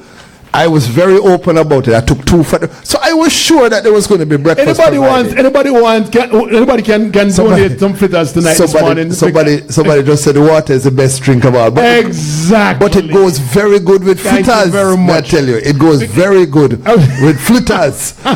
Mary Berry says, he says his son has something called Williams tumor. Okay. Says morning again, also making an appeal to anyone who has information about clinical trials available anywhere in the world. Nari, we're going to get Nari on my show. Nari, you need to come and Wake Up and Live show sometime this week. We'll work it out. Okay. We're going to put our appeal out. I want to say good morning to Huntley James in Trinidad.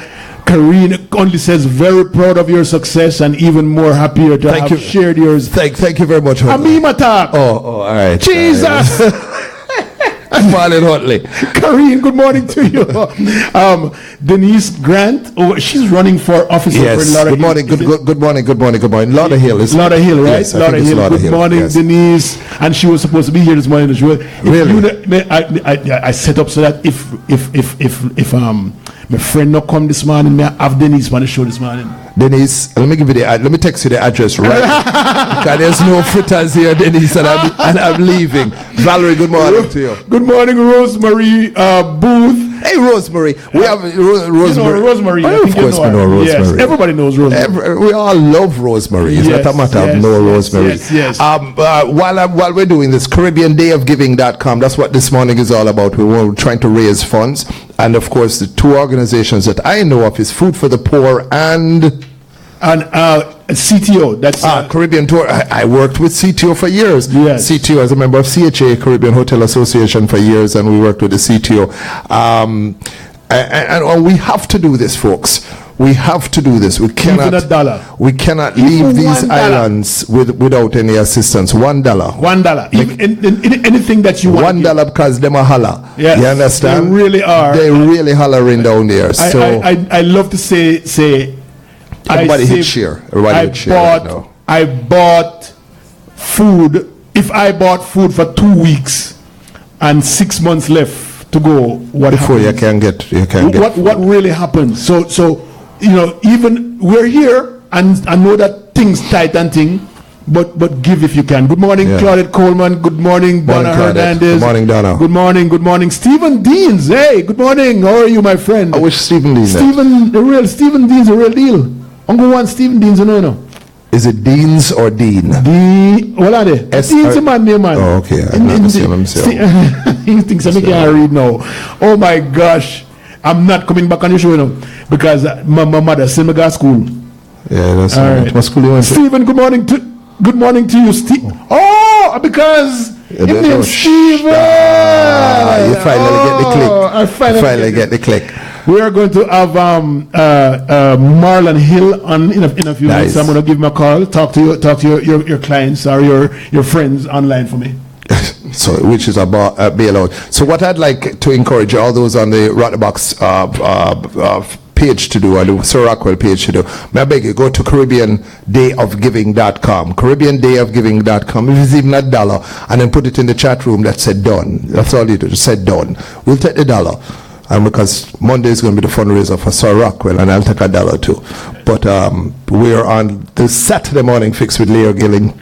Good to have you back on. So because you took a hiatus. I took a hiatus. But let me ask you: did you just offer an opportunity for me to be on your show next week Saturday and all other Saturdays? No. Simulcast. No. Good morning. Because there was no fritters. there was no fritters. Good morning, Marlon. This guy is giving me a lot of. I have Sir Rockwell online, and he's giving me so much problem. I'm so sorry that I invited him. You know? One eye open. How can I be of service? Hey, Marlon Bridget, how you do, sir? One eye open. How can I be of service? Wait, sir. One eye. Listen, this is. Hold on. Marlon, this is Rockwell. I know Marlon's. This is his kryptonite. You know. Yes, he is. This time of year is Marlon's kryptonite. It's called Carnival. You understand? Yes, I know. So, and he's good morning. Oh my God. Tuesday morning. Where's my powder? Where's my baby powder? Where's my lotion? Yeah. Your sprinkle powder, Marlon. Yes, I'm a chocolate man. Oh Lord have mercy. Morning. Tell us what you're doing, because I hear some good things happening in Miami for the Caribbean islands. Tell us what's going on. Well, I just arrived at home at about 7:30 a.m. from the bus head edition of Carnival Kingdom with Marsha Montano. No, man, you know why you about no carnival? You make me vex. Don't I tell you? No, oh man, you still have time. Jubilee goes until 2 p.m. at Central Broad Regional Park. While simultaneously, we have the Caribbean Day of Giving happening online right now. Thank you for joining us on that part, for leaving Carnival for a minute or two there, Bridget. Thank you very much. So really, in the midst of Carnival, and this is so, for people to understand, while many of us are partying hardy with Carnival, there are people who right now are celebrating to get a bottle of water somewhere, with the same exuberance. What's going on as far as the fundraising efforts on your side, Marlon?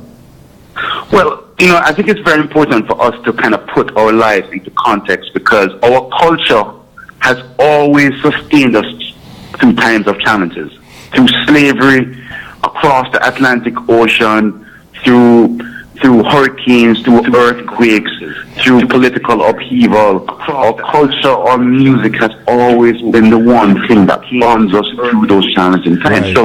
Carnival is quite appropriate. The Miami Carnival being the last carnival bonds us in the middle of the hurricane season before it ends on November 30th, to really bring us together to remind us of our self-existence and our vulnerabilities and who we are as a people. With the Hurricane Irma and Maria really wreaking havoc on our very vulnerable island in Dominica. Hurricane Irma and Maria really wreaking havoc on our very vulnerable island. It's really a great time for us to bring focus to attention to the region and inspire other people to support us. So fundraising efforts are going great with the U.S. Caribbean Strong Relief Fund Rockwell. We just received some very, very inspiring donations. The fund started before Irma. The Relief Fund is set up at the Tiger Foundation, and any person can give to the fund. We started raising money from in early September. And then, as you recall, after Irma hit, we were impacted here in South Florida. I lost trees. I'm sure you lost your mango tree, and I'm sure Leo lost his Julie tree that can go out there and hug and grin on for every time. So, and I know he's having PTSD right now. Julie tree gone, and the cherry tree gone, and the ackee tree not even smiling. So, that is just minor stuff. Yes. Compared to when you lose 100% of your agriculture, as in Dominica, right? Or an entire island is uninhabited like Barbuda, or you still can't get power for 90% of the island, right, like Puerto Rico, right? So losing an ackee tree or a Julie tree or a shade tree is really nothing compared to that, right? So it's very important that every person that's listening on this line right now, whether locally here in South Florida or anywhere in the world, if you have some disposable income that you can give because you are not suffering, you should be giving. Yes. You should be giving. Yeah. Anything over zero is not how much you give in a Rockwell. Right. It's the fact that you give. Exactly. Right? And let's say you don't have the money. I know you have two can of bull beef in the pantry. Right. That you're saving for the Scotch bonnet that you can give. Right. And we take trust too, right? Pledge, right? We take trust. Yeah. Yes. Right? Absolutely. You can trust it as well. But before you go any further, Marlon, further, because that whole pledge thing is a sore topic for me, because the pledge and the no follow through, I have to make a statement about it, because so often these endeavors, when you look at the actual cash raised and the pledge, and we're very impressed with the pledge, everybody gets caught up, and it's a Saturday morning, you see a friend online and you say you want to hit done to, or I did, and you pledge. Follow through with the pledge, please, people, because the pledge for the organizers, the pledge is cash. They're looking for that money. They already know what they need to do with that money. And when you fall short, it really creates a humbug. So it's better you give the $1 guaranteed than you pledge $100 and you don't come through with it. I have to make that statement. I have to make that statement. I see the word pledge as a different verb, Pledge meaning that you pledge allegiance. Yes. Well, you see, that's where they drop the ball, because that's exactly what it is. It's a promise. Yeah, you can give it immediately. So I just want the listeners to understand that this year it was Dominica, Antigua, or St. Martin, or U.S. Virgin Islands. Right. Next year it could be Barbados and Jamaica. Right. It could be this year too. The way things are going, it could be this year as well. It could be Myanmar. Yeah. It could have been Fort Lauderdale. Right. Easily. Right. Yes. Right. So 1 year you are going to need people. That's right. To immediately step up. Right. And send you some food, some water, some light. You're going to need somebody to donate online. Right now, the U.S. Caribbean Strong Relief Fund has raised $2.85 million. Mm-hmm. Let me break that down for you. from only 450 individual gifts. Whoa. Nice. Largest is $2.5 million, and the smallest is $2. Yes. Wow. So every Mickey make a muckle. Only 451 gifts. I know that right now on this stream, how many people are listening, Leo? I don't know, but a lot of people listening because we're Let's syndicated just out say there. it's 100. Yes. Listening intently. If they decided, okay, you know what? I will give $10. Right. Right now we could raise $1,000. Right. Easily. Instead of listening to me, pull out the credit card, pull out the debit card, go to give.miamifoundation.org/Caribbean. I will be able to tell as a member of the advisory committee of the fund when you gave and how much you gave. I don't care how much you gave. I just care that you That you give. that I'm going to give. We care that you give and you give no. Yes. Yeah, Right? absolutely. And if you choose not to give to the Miami Foundation and you trust another organization, Right. go ahead, give to the Food for the Poor. Food for the They're Poor. delivering Yes. tens of thousands of goods out of St. Lucia. Right. You don't like Food for the Poor? Go to Red Cross. Some people like Red Cross. Yes. Yes. Text Maria to 90999. Give $10 there. Right. Yes. Right? Good job. Find Come an on. organization that you trust, and that's going to get the help directly to the people. Because right now, you don't see it on the news. You don't see Dominican suffering on the news. You don't see Right. Because they care about the drama between the president and the mayor. Right. Who gives the arm? I don't want to speak and I know the ethics is watching. They don't care about that. Yeah. People need water and food. Right. Trying to clean themselves. There's no ice. Can't get medicine for your Right. your dialysis or Right. your diabetes. Yeah. What's going on the ground? Are all islands cleared now for air traffic? Well, not entirely. I mean, most of the infrastructure, like Dominica, the priority from Prime Minister Skerritt was to make sure that the roads were clear and the airports and the ports were clear to start bringing in stuff. But once those major things are in place, then the ships can come in, the planes can come in, and other help can come in. They're making great progress as far as that is concerned. But as we learned here from Hurricane Andrew, my family went through it. It's a long-term recovery. Right. That's the thing. And yesterday at the press conference, with Bungie Garland and Marsha Montano, Bungie said basically straight up, listen, the government's going to do their thing, but we have to sustain ourselves. We have to lean on each other. We can't wait. Right. Yeah. For no government or a president to throw paper towels at you. Can't wait on that. Right? We have to look out for each other because we're in this as a family.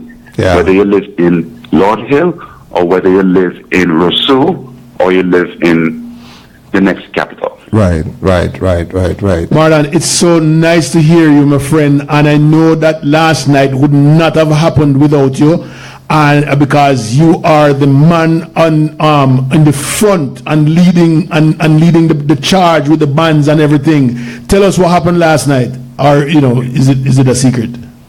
Well, the Miami Carnival, as you know, kicked off last week. Carnival season starts way early in the week from Wednesday, right? So the official Carnival event is now on right now. You have the Juve that's happening until 2 p.m.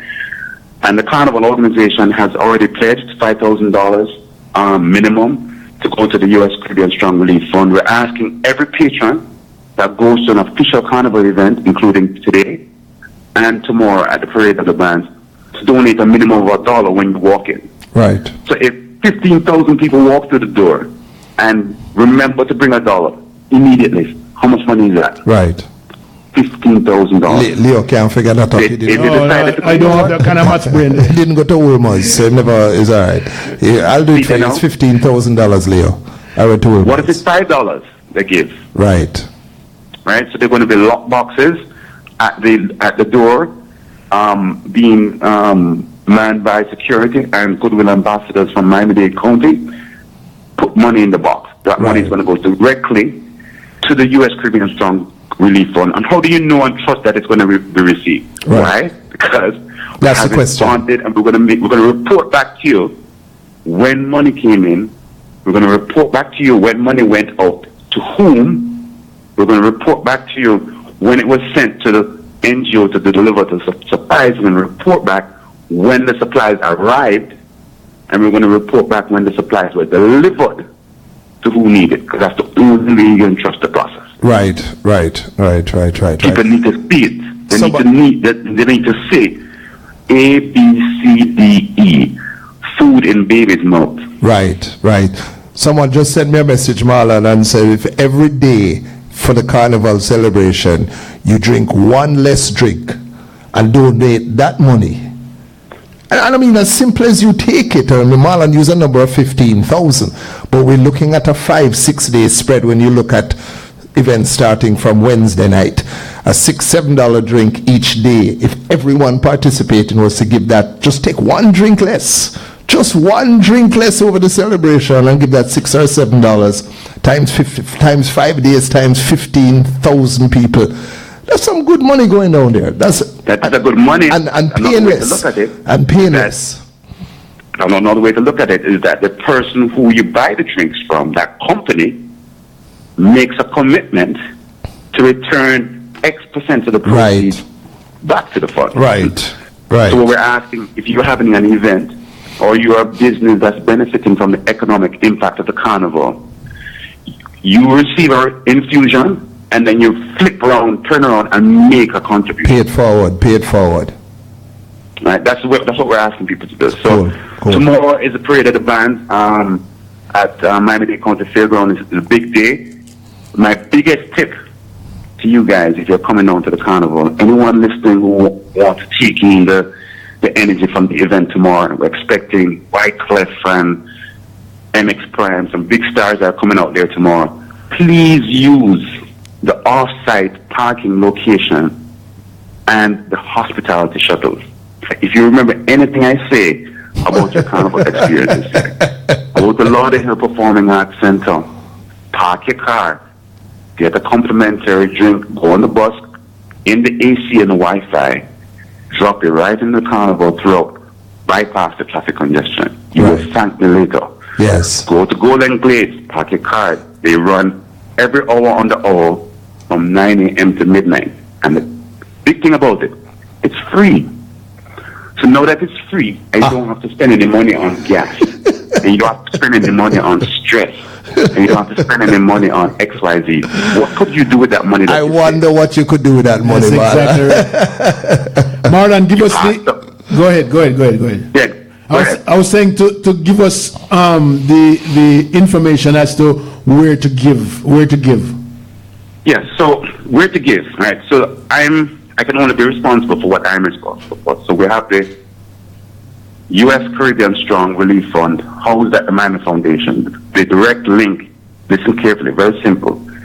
give.miamifoundation.org/Caribbean. We're trying to get to about 1,000 individual unique gifts before the end of the carnival weekend. All right, Marlon. give.miamifoundation.org/Caribbean. Okay, got That's it. a direct link to the fund. You're going to see where you're going to enter your information, your credit card, debit card, put in $5, 10, 100, 75, 33, whatever number you pick. All it has to be is greater than 0. Right. Anything greater than 0 is a win. You press enter, you'll get an official acknowledgement letter from the U.S. Caribbean Strong Relief Fund, and you'll continuously get reports from the fund as to how money is dispersed and how monies are coming in. We received a private anonymous donation from Boston, nothing to do with the Caribbean, of $100,000. Nice. We received $2.5 million from the Knight Foundation, dedicated primarily though to Puerto Rico and the U.S. Virgin Islands. Right. Okay. So you can designate, if you have family in Dominica, Rockwell, or friends, you could say your $100 in the special instructions that you enter there, put Dominica. Right. And the fund has to be responsible for sending that $100 to Dominica. Wonderful. Nice. Wonderful. If you want 3 islands, you can say, I want to give 500 and I want to dedicate it to Dominica, St. Martin, and my girlfriend in St. Croix. Wonderful. Right, Rockwell? Right. Yes. Right. You might have math brain today, so it's okay. Hey, listen, Marlon, thank you very much, brethren. I know you need to get at least an hour's sleep today before you roll out again. Yeah, man, just go to MiamiBroadCarnival.com. Please buy your tickets in advance. You would thank me later. Pay attention to social media if you can for updates. I'm going to try to give you updates on the traffic situation and when the bus is arriving. Hashtag Miami Carnival 2017. We're using the power of our culture to kind of get us back to some normal and inspire us to help our family and friends in the Caribbean. This is what we do. It's the 33rd annual one here in South Florida. Started 33 years ago in Miami Gardens. Some people may not know this. 183rd Street and 22nd Avenue. Let's continue to use the culture irrespective of the language that you speak or the religion that you worship to get our region back to where they need to be. Also nice to hear you, my friend. Thank you very much again. My brothers. And get some sleep, okay? Yeah, man. One eye. One eye. Give thanks here, Marlon. We'll talk next week. I'll get you on the morning show next week. More time. All right, bless. Attorney Marlon Hill, of course, once again, it's the Caribbean Day of Giving. You can either go to CaribbeanDayofGiving.com. As Marlon mentioned, of course, you can go to give.miamifoundation.org/Caribbean. See, I take shot on as well. Just confirm. Well, heap of things on my face and not talk about in a life. Stand up and watch me daddy for me mommy walk out. Just true like him catch fright. In a me sleep on me day and hear she ball out. Every night she a cry. So tell me if this and not something fit up about. Just to forget it me get high. Nights on my face never normal. Nothing but my life never formal. Mother just a farm girl. And if me tired them say one girl. I want to say good morning to Nikki Officer, Xavier Murphy, that's Barbara Brown. But me pray them job pardon. Even though my life rocks one it did harden. Now make them win. Mr. Bob Ritchie. Now make them Minneapolis, Bob, good morning to you. Xavier, good morning, General. Chris Millie over there in Colorado, good morning. We're looking for at least, everybody's saying $1. Now make them win. I roll with big spenders. Everybody inside I prefer $2. No. At least $2. No, we're not doing, well, you can do $2. Beg you take a little off. I'm ringing a little bit. Everyone in the Sir Rockwell chat room, I'm asking you to go to CaribbeanDayofGiving.com and drop $10 inside it for me, please. Hey, Barbara, just go and give a $2 bill. At least no, a $2 bill. You don't know the $2 bill. I noticed a printing press when I came in the front door. I feel say you print. We do have a legitimate $2 bill in the United States. All right. So I'm asking everyone from the Sir Rockwell page, may I beg you please, I'm begging you please to just go to CaribbeanDayofGiving.com, CaribbeanDayofGiving.com. Drop $10 inside it for me. Anthony Henry, good morning to you. Naila Ashley, $10. I'm asking for this at least two. No, may I ask you ask your people for what you want. I'm asking my people for give. Caribbean Day of Giving. Give me one of your what's her name? Is that Robert Ritchie? Yeah, Bob Ritchie. Bob Ritchie, and he's in Minneapolis. He's all the way in Minneapolis. Here's Marlon. He says, "Thank you, brothers, for having me. Caribbean Strong. Give.miamifoundation.org Give.miamifoundation. Who can't read? Who me can't read? Me.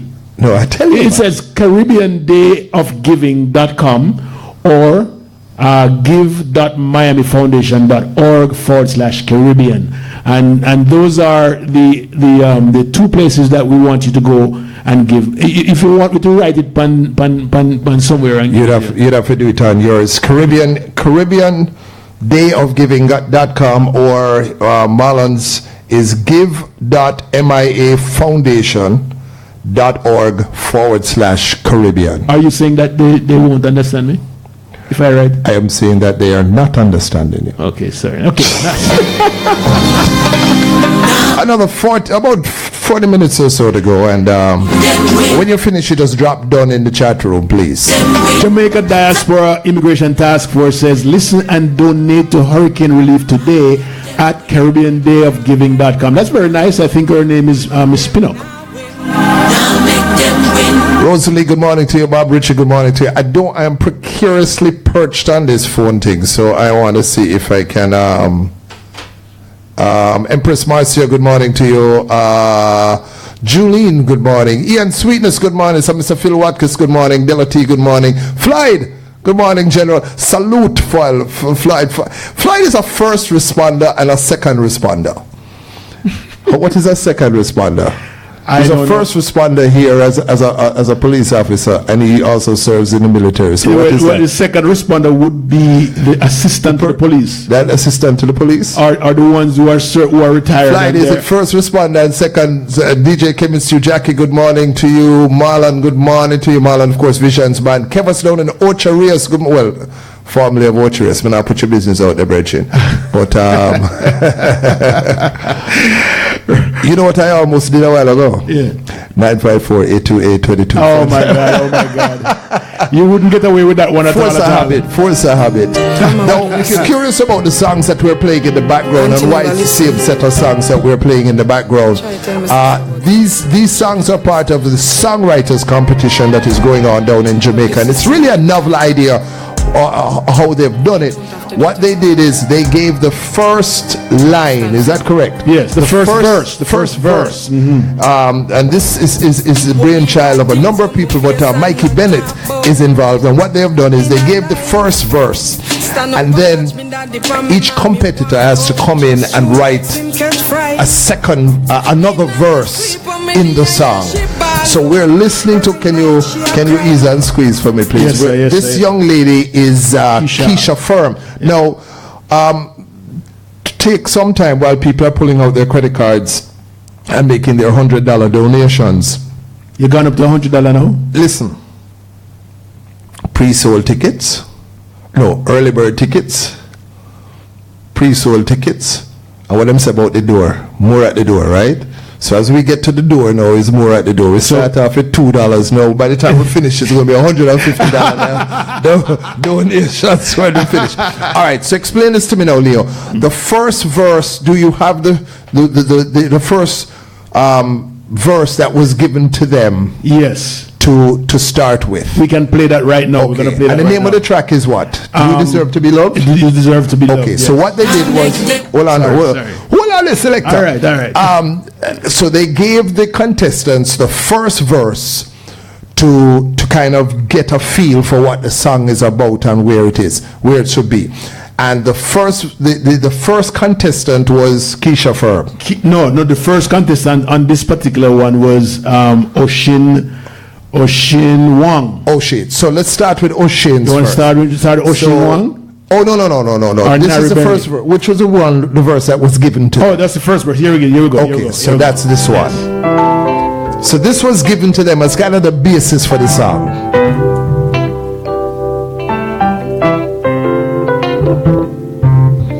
I know you're hurting inside, although you try your best to hide. I see the tears in your eyes, and I know why.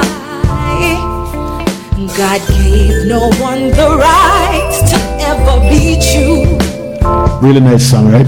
So it's wrong and never right when he mistreats you. You deserve to be loved, and you deserve to be treated like a queen, appreciated and respected, just like any human being. You deserve to be loved, and you deserve to be treated like a queen, appreciated and respected, just like any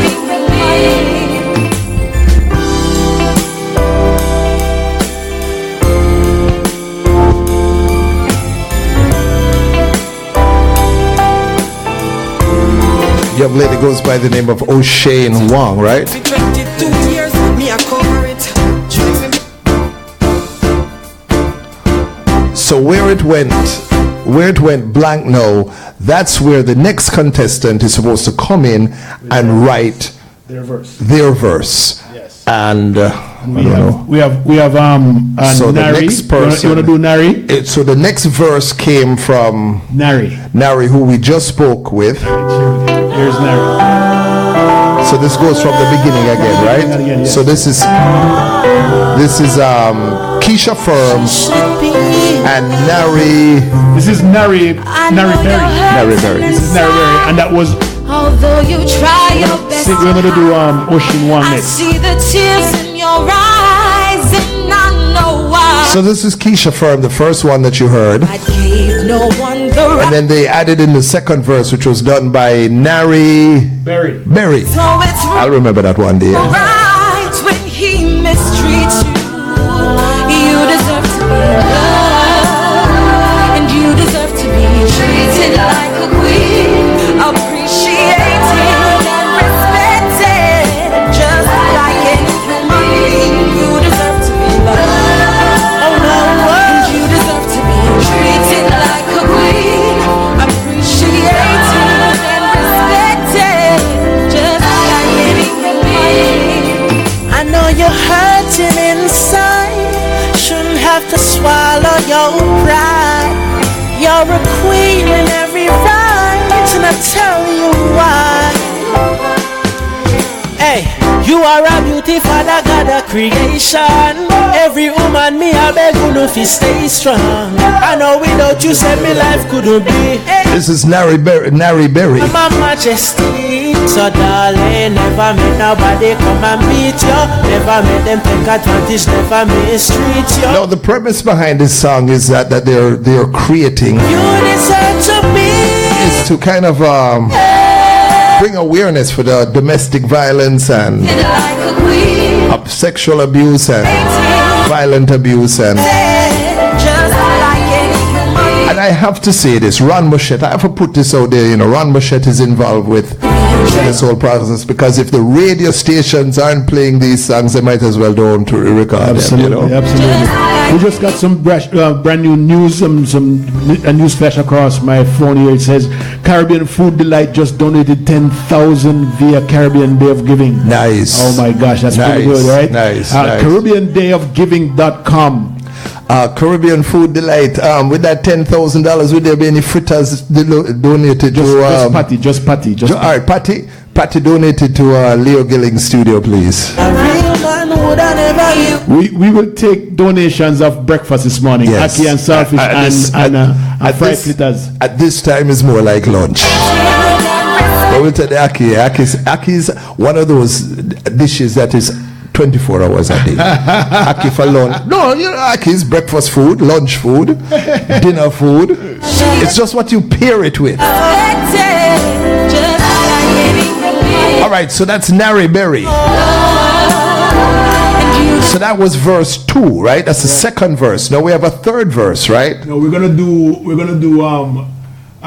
the Keisha, not Keisha, but O'Shane. Yes. Now O'Shane is the lady.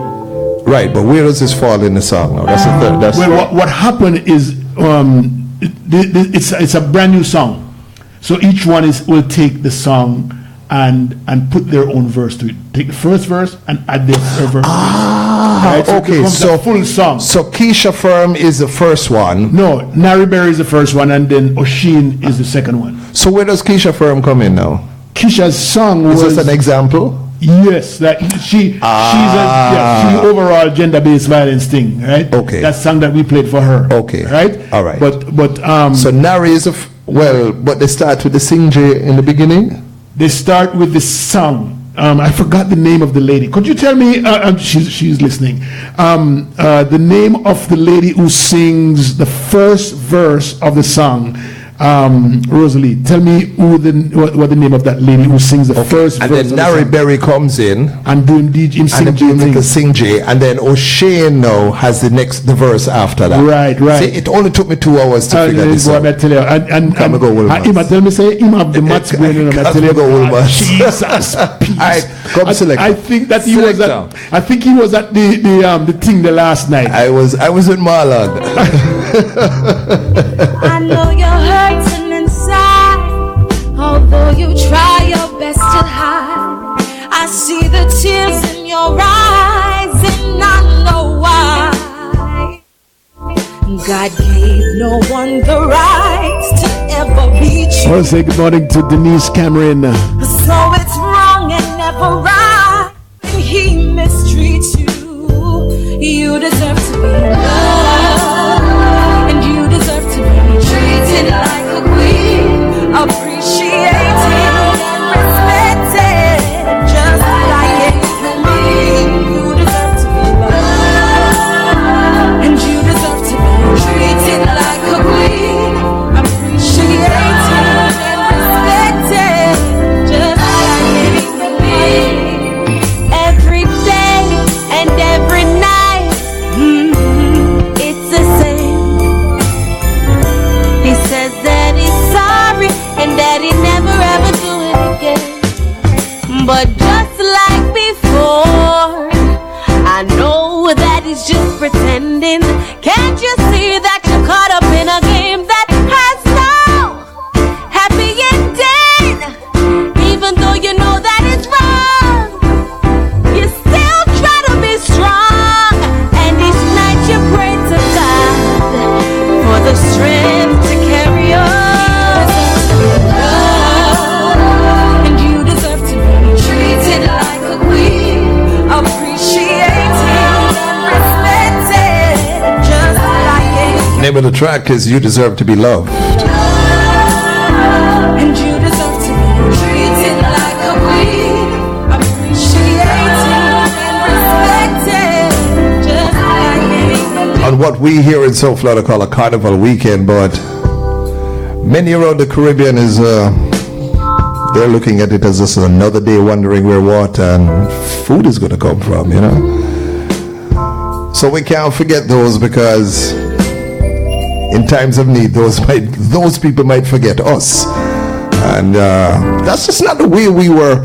You know, that's just not the way we were brought up. We were really not brought up. For those of us who came up through it, Caribbean heritage and Caribbean background, well, you know, that whole "it takes a village" came from us pretty much. Do you know that I came out of a tenement yard? Yeah, that's what I'm saying.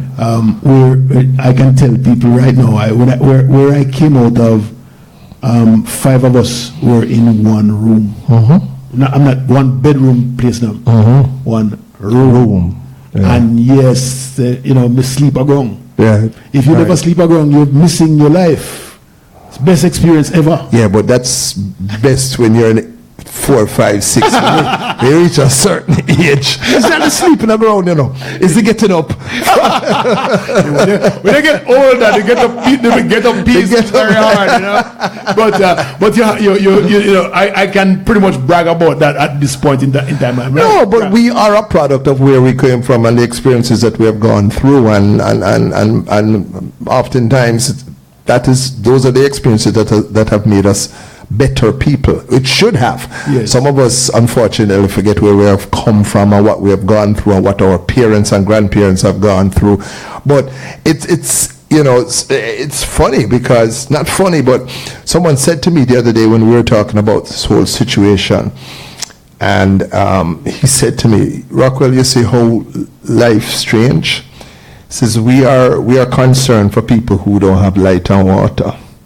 But many of us great grandfathers and grandparents never had light and water at all. We've gotten accustomed to certain luxuries in life, and now we're totally dependent on it. I know I had sleepless nights because I couldn't have MSNBC to fall asleep to. You know, I do that I fall asleep to cowboy shows, but I'll tell you that someone said to me the other day that Jamaica has two Jamaicas.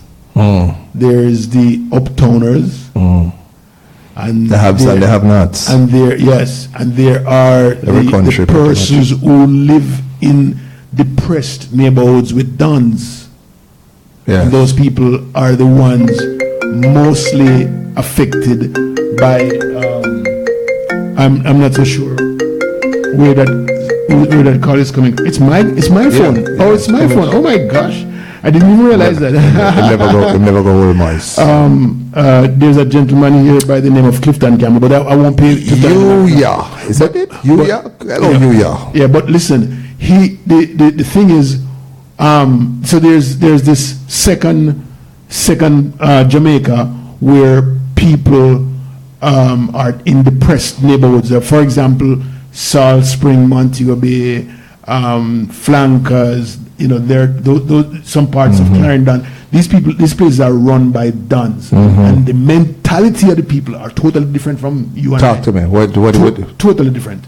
Talk to me. What do these are people who hear gunshots every day in their lives, right, and see people, their dying. family and their friends dying every day. Yes. You understand?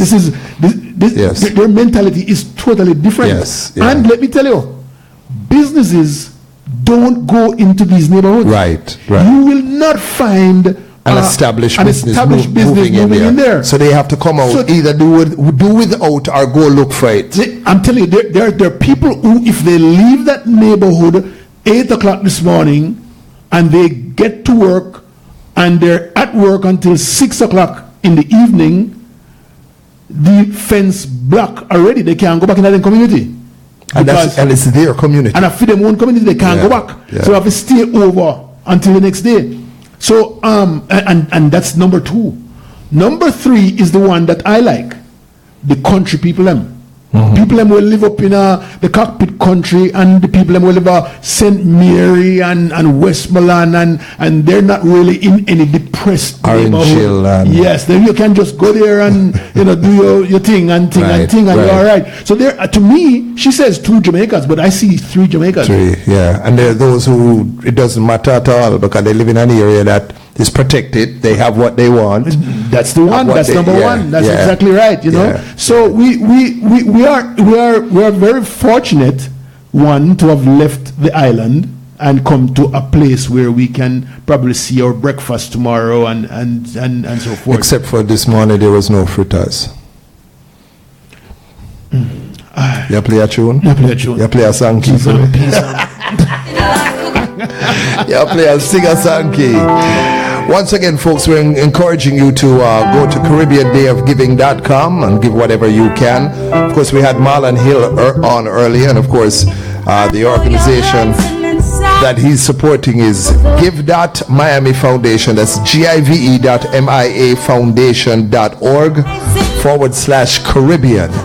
Really doesn't matter who or where you give to, just give. Leo's asking for $1 and $2. I'm asking for $100 or $200.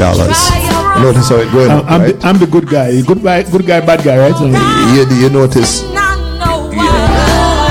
You notice how mine when it's going up from $10 to $100. Mine is going up. Mine is going up. So until you hit done, you might come in the next 15 minutes or so, and by then it'll be $500 or $700.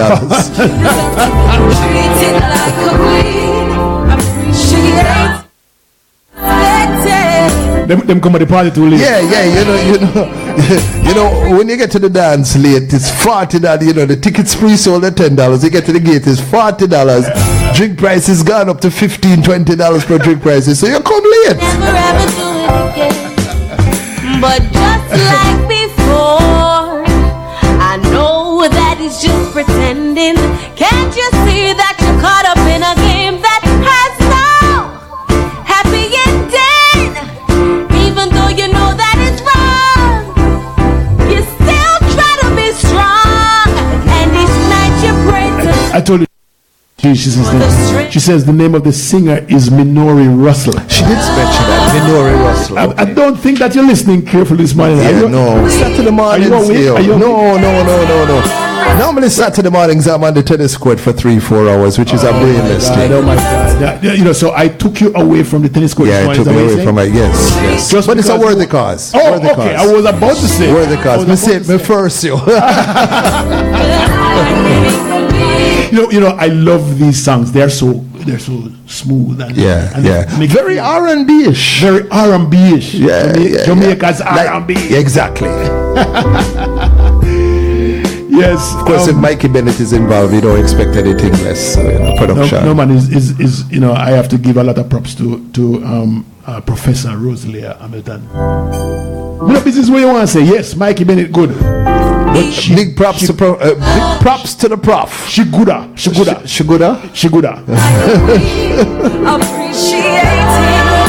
Once again, a reflection of where Leo went to school. It's a Saturday morning flex. I like that Saturday morning fix. It's a fix. I like the flex though. It's a fix. Yes, I know. I couldn't read. With glasses, my blind. Saturday morning fix. Yours truly, Sir Rockwell and Leo Gilling. Of course, I'm sitting in and we can talk about this on Monday. Also, you can catch me on rockthebox.net. I'm gonna have Rosalie on your show. Yes, man. Right? Yes, man. Have her on a totally professional show. And are you okay with that, Rosalie? You can say yes. I become Rosalie's road manager. PR person and road manager. Is that booking agent?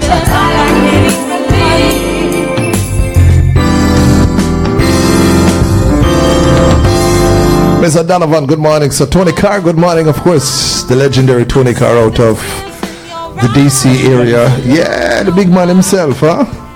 Oh, he's been in business for a long time. 20, what is it, dropping it? I think 20 is rolling in something like 35 years, 40 years or something like that. I think 20 was playing, doing radio when they was playing 70 years. 20 vexed now.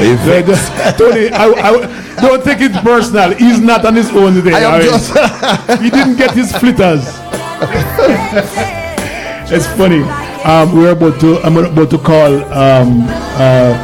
her name is Uja President Leslie Ann Samuel. Oh my gosh! And you notice I'm looking at you like you can't really go to say. You can't say what? Oh my God!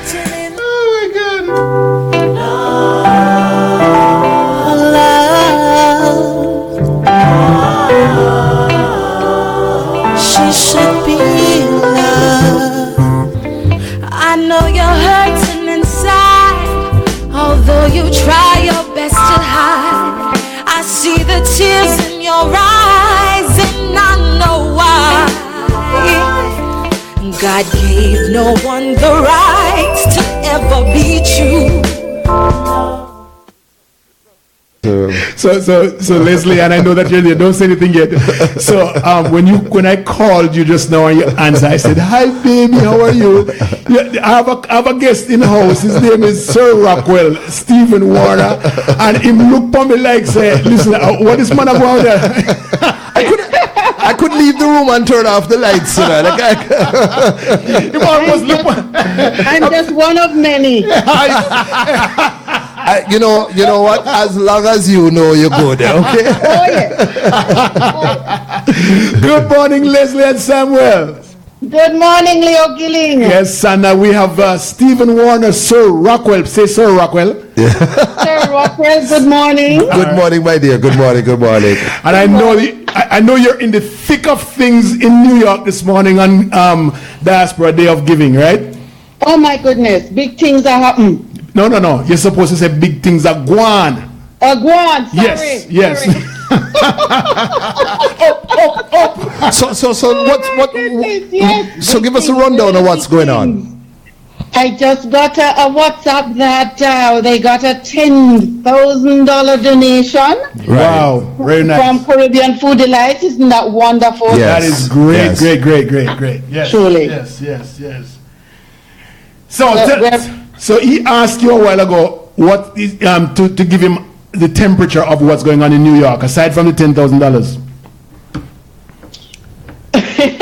I think this whole Caribbean Day of Giving is bringing the whole Caribbean community together in a way that I don't know that I have ever seen before.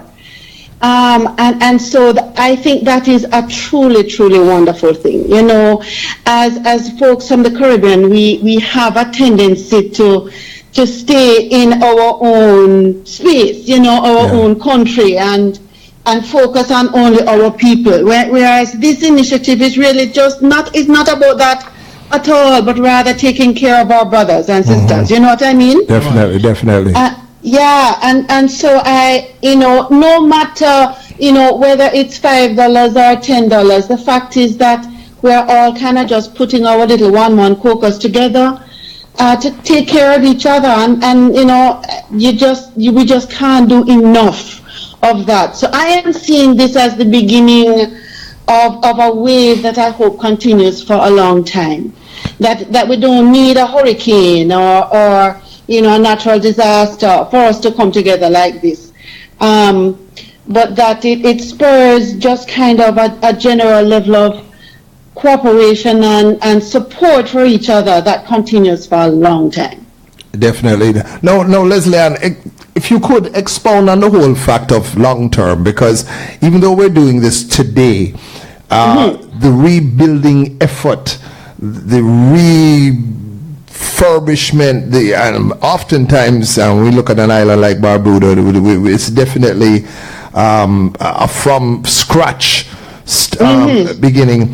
This is a long-term effort, so I'd like you to kind of encourage those that are giving today to, just because we made a special day of it today, but this is going to be a long-term process. So if they feel like giving next Saturday again,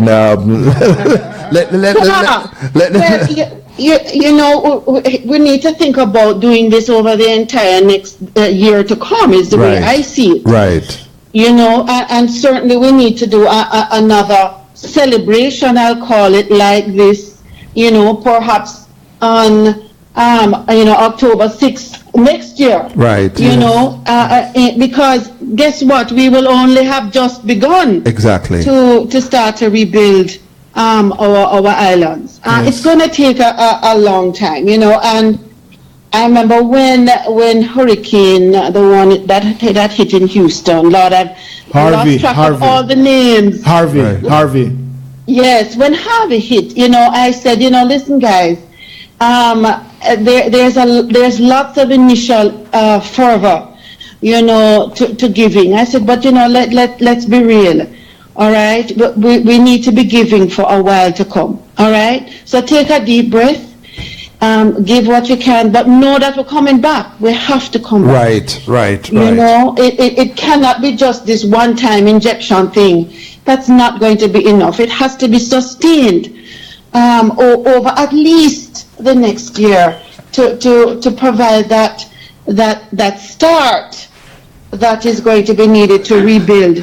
But and then we'll go from there. But this is not a one-time thing. It cannot be. I totally agree with that. I totally agree with that, Leslie Ann. And you just mentioned something.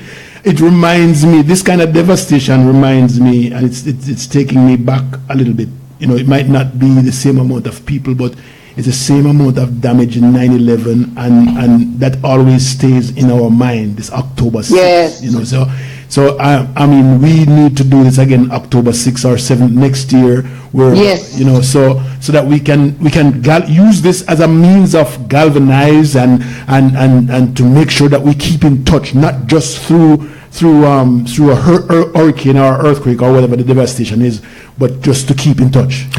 Exactly. We really need to do that. Absolutely. My concern, and I guess maybe because it's a little closer to me as a business owner myself, and why I'm so concerned about the long-term effect of this is because on those islands where people are employed by smaller businesses who themselves have been impacted, that they no longer have a job to go back to, even when this dust clears, right? The person that employed them are no longer in business because they've been wiped out. Their families that are going to be impacted, their kids that can't go back to school because there's no money in the house to send them back to school. This is not just, we're dealing with water and ice today, but this this time next year, we could very well be talking to families who said, we have not worked for the last year. Hold on, before you respond there. We took a lot of things for granted, because I didn't introduce Leslie, and you don't even know anything about Leslie. No, exactly. And we get into this big conversation. Exactly, but you're a lousy radio host. Oh my God, lousy. He has the lead this morning, Leslie, because I am not feeling well. So I'm blaming him for that. Oh, here we go now. All right, so Leslie, I know that you're the president of Union of Jamaica Alumni Associations in New York, and I want you to tell us more about what UJA is, what it means, your membership, and any kind of event that's coming up early. See, I gave you a broad latitude there. Okay, sounds good. So, good morning again to everybody, including you, Sir Rockwell. It is certainly my pleasure to meet you. Thank you. So, Union of Jamaican Alumni Associations, we just began our 28th year. We are an umbrella organization of primary, secondary, and tertiary alumni associations from schools in Jamaica. Okay. So we have, as I said, existed for coming into our 28th year. We currently have an all-time high of 50 member organizations that are a part of UJA. And we are here to do together what we each cannot do well individually. So, for example, most of our alumni associations are very focused on very simply doing for their respective schools, whatever that means. Right. Scholarships, infrastructure, miscellaneous needs, whatever. But there are many educational institutions in Jamaica, particularly our basic schools, that don't have alumni associations and don't have anybody out there rooting for them and kind of making sure that they continue to stay around and that they are doing all that they can do for the very youngest of our communities. So together we support the basic schools in Jamaica, and we have done that for all 28 years. Mm-hmm. We actually built one out in Hanover. It's currently called Industry Cove, but it's located in Cousins Cove. And the story there is that the school used to exist in Industry Cove, was moved to Cousins Cove when we built the structure. I'm afraid so you gave it the name. How that go? So we are very, very focused on trying to do for that community of students that don't have help necessarily in other areas. I'm going to also say this, that our alumni associations, not just in UJA, but I would say all over the world, are very focused on giving back to their respective schools. What UJA has been trying to do over the last 3 years, and I'm going to say since I have been president, is that I am really trying to take the alumni associations to a little bit different level in terms of educating them, not just about doing business better as organizations, but also learning more about the educational system in Jamaica so that they can be a lot more articulate with their schools about how they are being measured, how the teachers are doing, what is a professional development program for them, so that the dialogue can deepen. Mm-hmm. So it's not just about money and how much do you have to give us, how much we can give you, but rather, so how else can we help that will truly take our schools and our whole education system to the next level. Right. So that's kind of also the new trajectory that we are also on to try to enhance our organizations that are members of UJA. Mm-hmm. I will also say this, let me just add this very quickly. We have reconnected with AJA, the Alliance in Canada, the Alliance of Jamaican Alumni Association, and trying very hard to get a connection with Mr. Rod there in Florida, and the organization in the UK, which I understand in talking with Alicia, is actually an old organization that existed and that kind of went to sleep for a little bit, that they have revitalized. So, the idea here is, listen, we need to all be rowing in the same direction. Let us share best practices. Let us combine efforts to enhance programs that we may each be doing in Jamaica.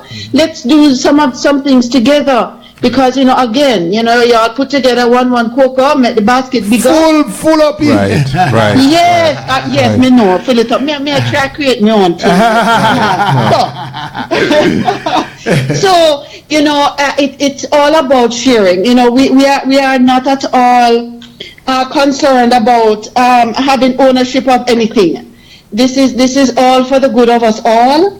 So trying really hard to enhance those relationships as well, so that we can all do more for our people. No? That sounds so good. Any event coming up? Oh Lord, UJA we have 9 years ago, we started a service, a Thanksgiving service. We thought, we are a prayerful people, Yeah. So we wanted to make sure that we had an opportunity to do just that. Give thanks, for all that we have and all that we wish that we had. So we have that coming up on November 12th. Okay. I have many organizations between this weekend and next. I think it's something like 10 organizations having functions between this weekend and next weekend. It's amazing, boy. That's busy weekend for us here. Yes, everybody having fundraisers. But what has also taken off is that we are having organizations cooperate. So instead of Arden, it is Arden and Excelsior. Right. It is New Day and Shortwood. A lot of collaboration. Immaculate and St. George's. That's good. It is organizations coming together to work together, because sometimes it's hard. Yes. Sometimes, especially for the younger organizations, to do things by themselves. So why do that? So we put our pieces together, work it together, have a fabulous event, raise some money, everybody wins. Right. So What's your membership? What's your membership right now? We are 50. Wow. Yeah. That's not, you're growing, because I remember. Yes. That's nice to hear. Last year, this time we had 44. 44, that is exactly right. I know that number. Yes. Okay. And and before the year before that, I think we were at 40. Okay. So we picked up 10 in the last 2 years, and a bunch of meeting with another one next Friday night. And I'm going to say it out loud. I heard that Calabar is coming on board. I cannot wait. Nice. I hope they are listening. Yes. Yes. That's nice. That's nice to hear. We've been trying to encourage their involvement over the years, and we think perhaps they're finally there. But there are many alumni associations out there, and what I am particularly thankful for is, UJA was built on a really strong rock. All right, and we have a reputation that we have maintained and sustained of transparency and openness. We are always on top of our IRS filings.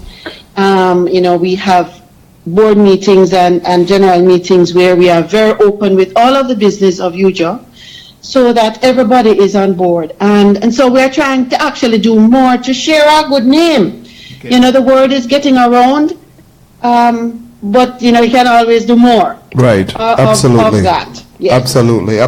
Yes. Well, I'll get you information from Leon. We'll definitely, our station will be more than happy to participate and get the word out for you. Before you go, the additional schools that are coming aboard, just out of curiosity, one of the things that I've noticed down here in South Florida is that there becomes a fragmentation within the schools and this organization, because the younger alumni seem to feel that the older alumni, the older members, aren't really doing what will attract younger alumni. From a umbrella standpoint, what's your take on that? Two things that we have to look at. First of all, I want to say that last year we started something called a President's Roundtable.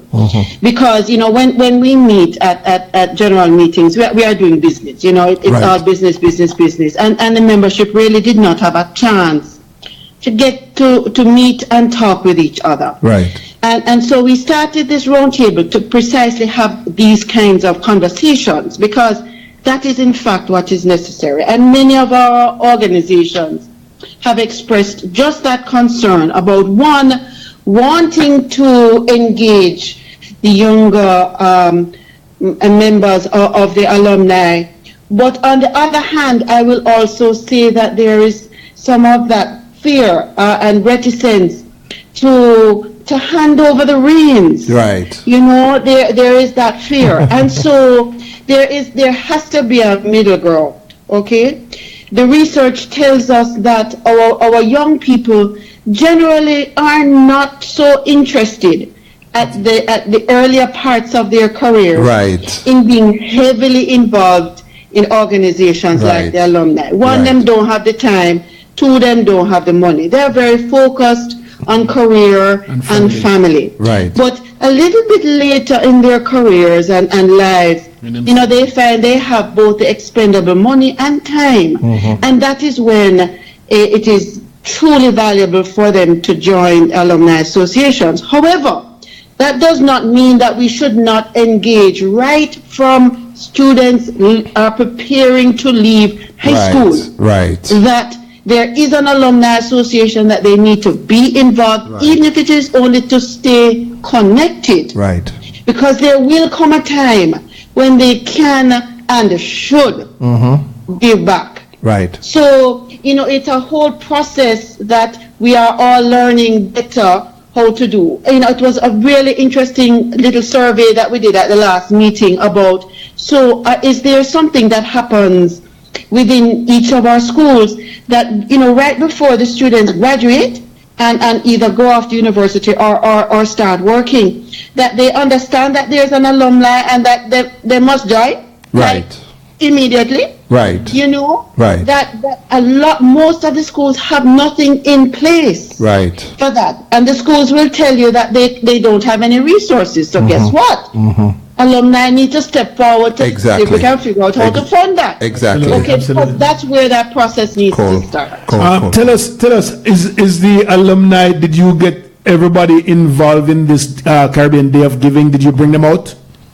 Well, we are trying. We certainly sent out enough emails about it, and we have certainly, we engaged our telephone tree to try to encourage. And part of, I'm hopefully maybe on the radar a little bit later on today as well, right? Because we are doing a matching funds thing. Oh, you are. To encourage our members to step forward. Excellent. To suggest that, listen, you put up so, we put up so. Okay, that's great. Yeah, that's very nice. That's a nice way of getting some people to act.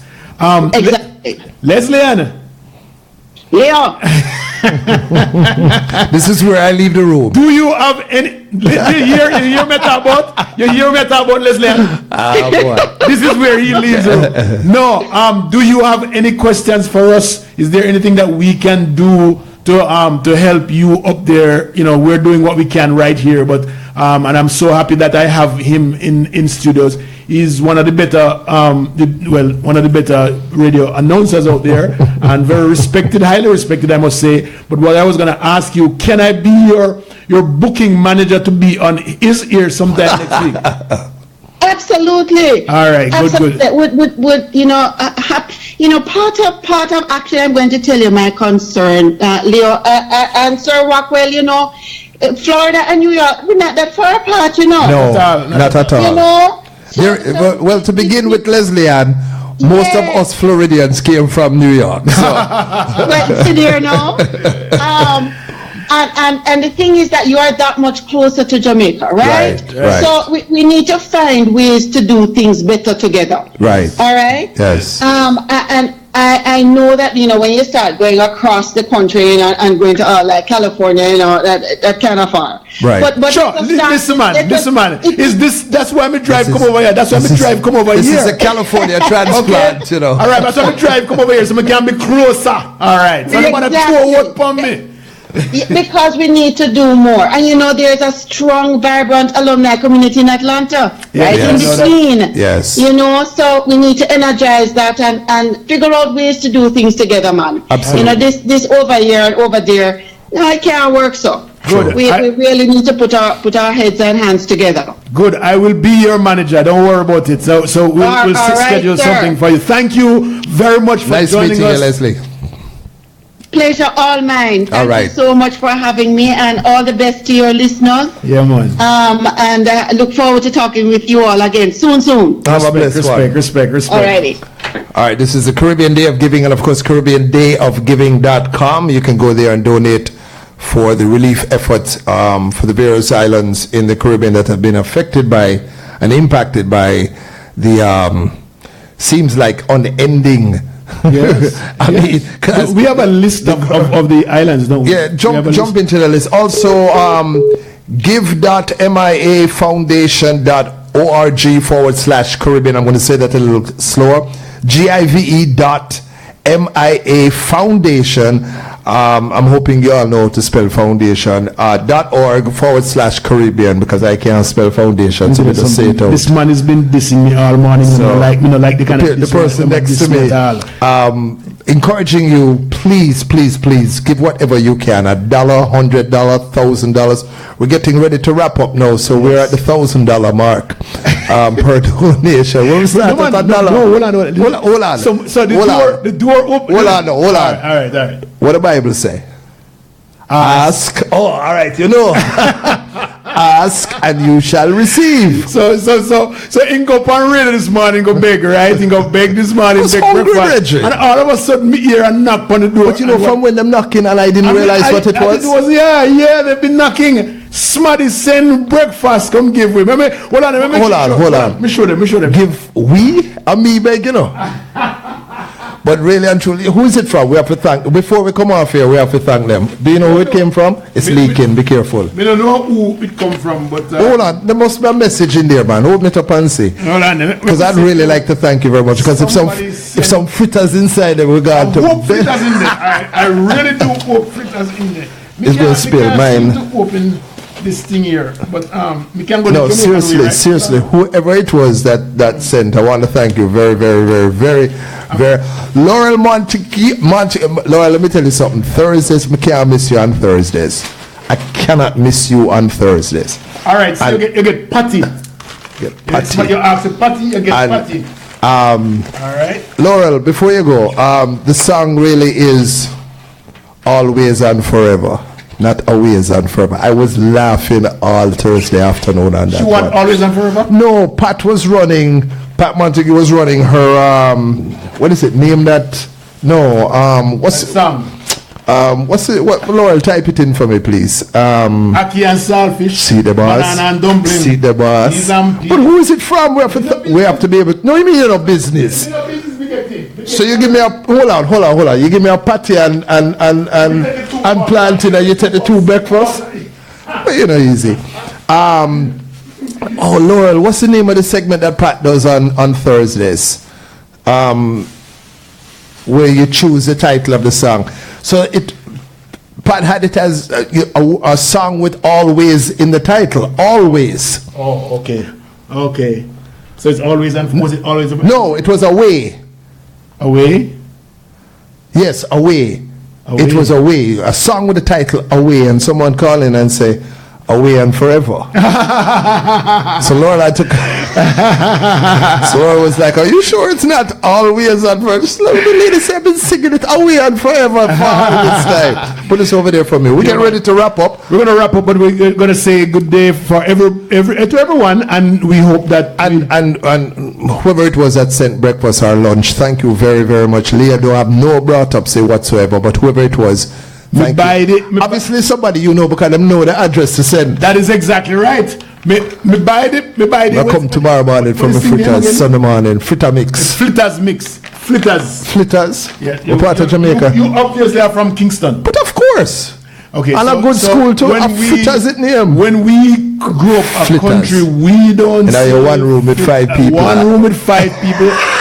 Flitters and we sleeper ground. Okay, sleeper ground. And remember sleeper that? ground. Don't forget that. And we never catch cold either. Folks, thank you so much. We're looking forward to hearing some really great numbers for the donations. I say it again, but for the grace of God, there goes us. We, because we dodge a major bullet with Irma, and we could be the ones that they're raising money for. So if it's $1 you can give $1, because somebody out there is really, really in need of what that dollar can provide for them. Through the Father, all things are possible. If you don't believe that, believe this. The Titanic was built by professionals, the Ark simply by amateurs. Somebody have to close it out, you know. You have a wonderful day, everyone, okay? Thank you very much for joining. Thank you very much for all your comments. If I didn't say hi to you, it's probably because my head hurt me or something like that. And thank you for breakfast again. And thank you for breakfast. Come on, no, feed me. Hey, next time when you come, we have enough flitters mixed for Friday flitters. How's that? Have a blessed one, folks. All right.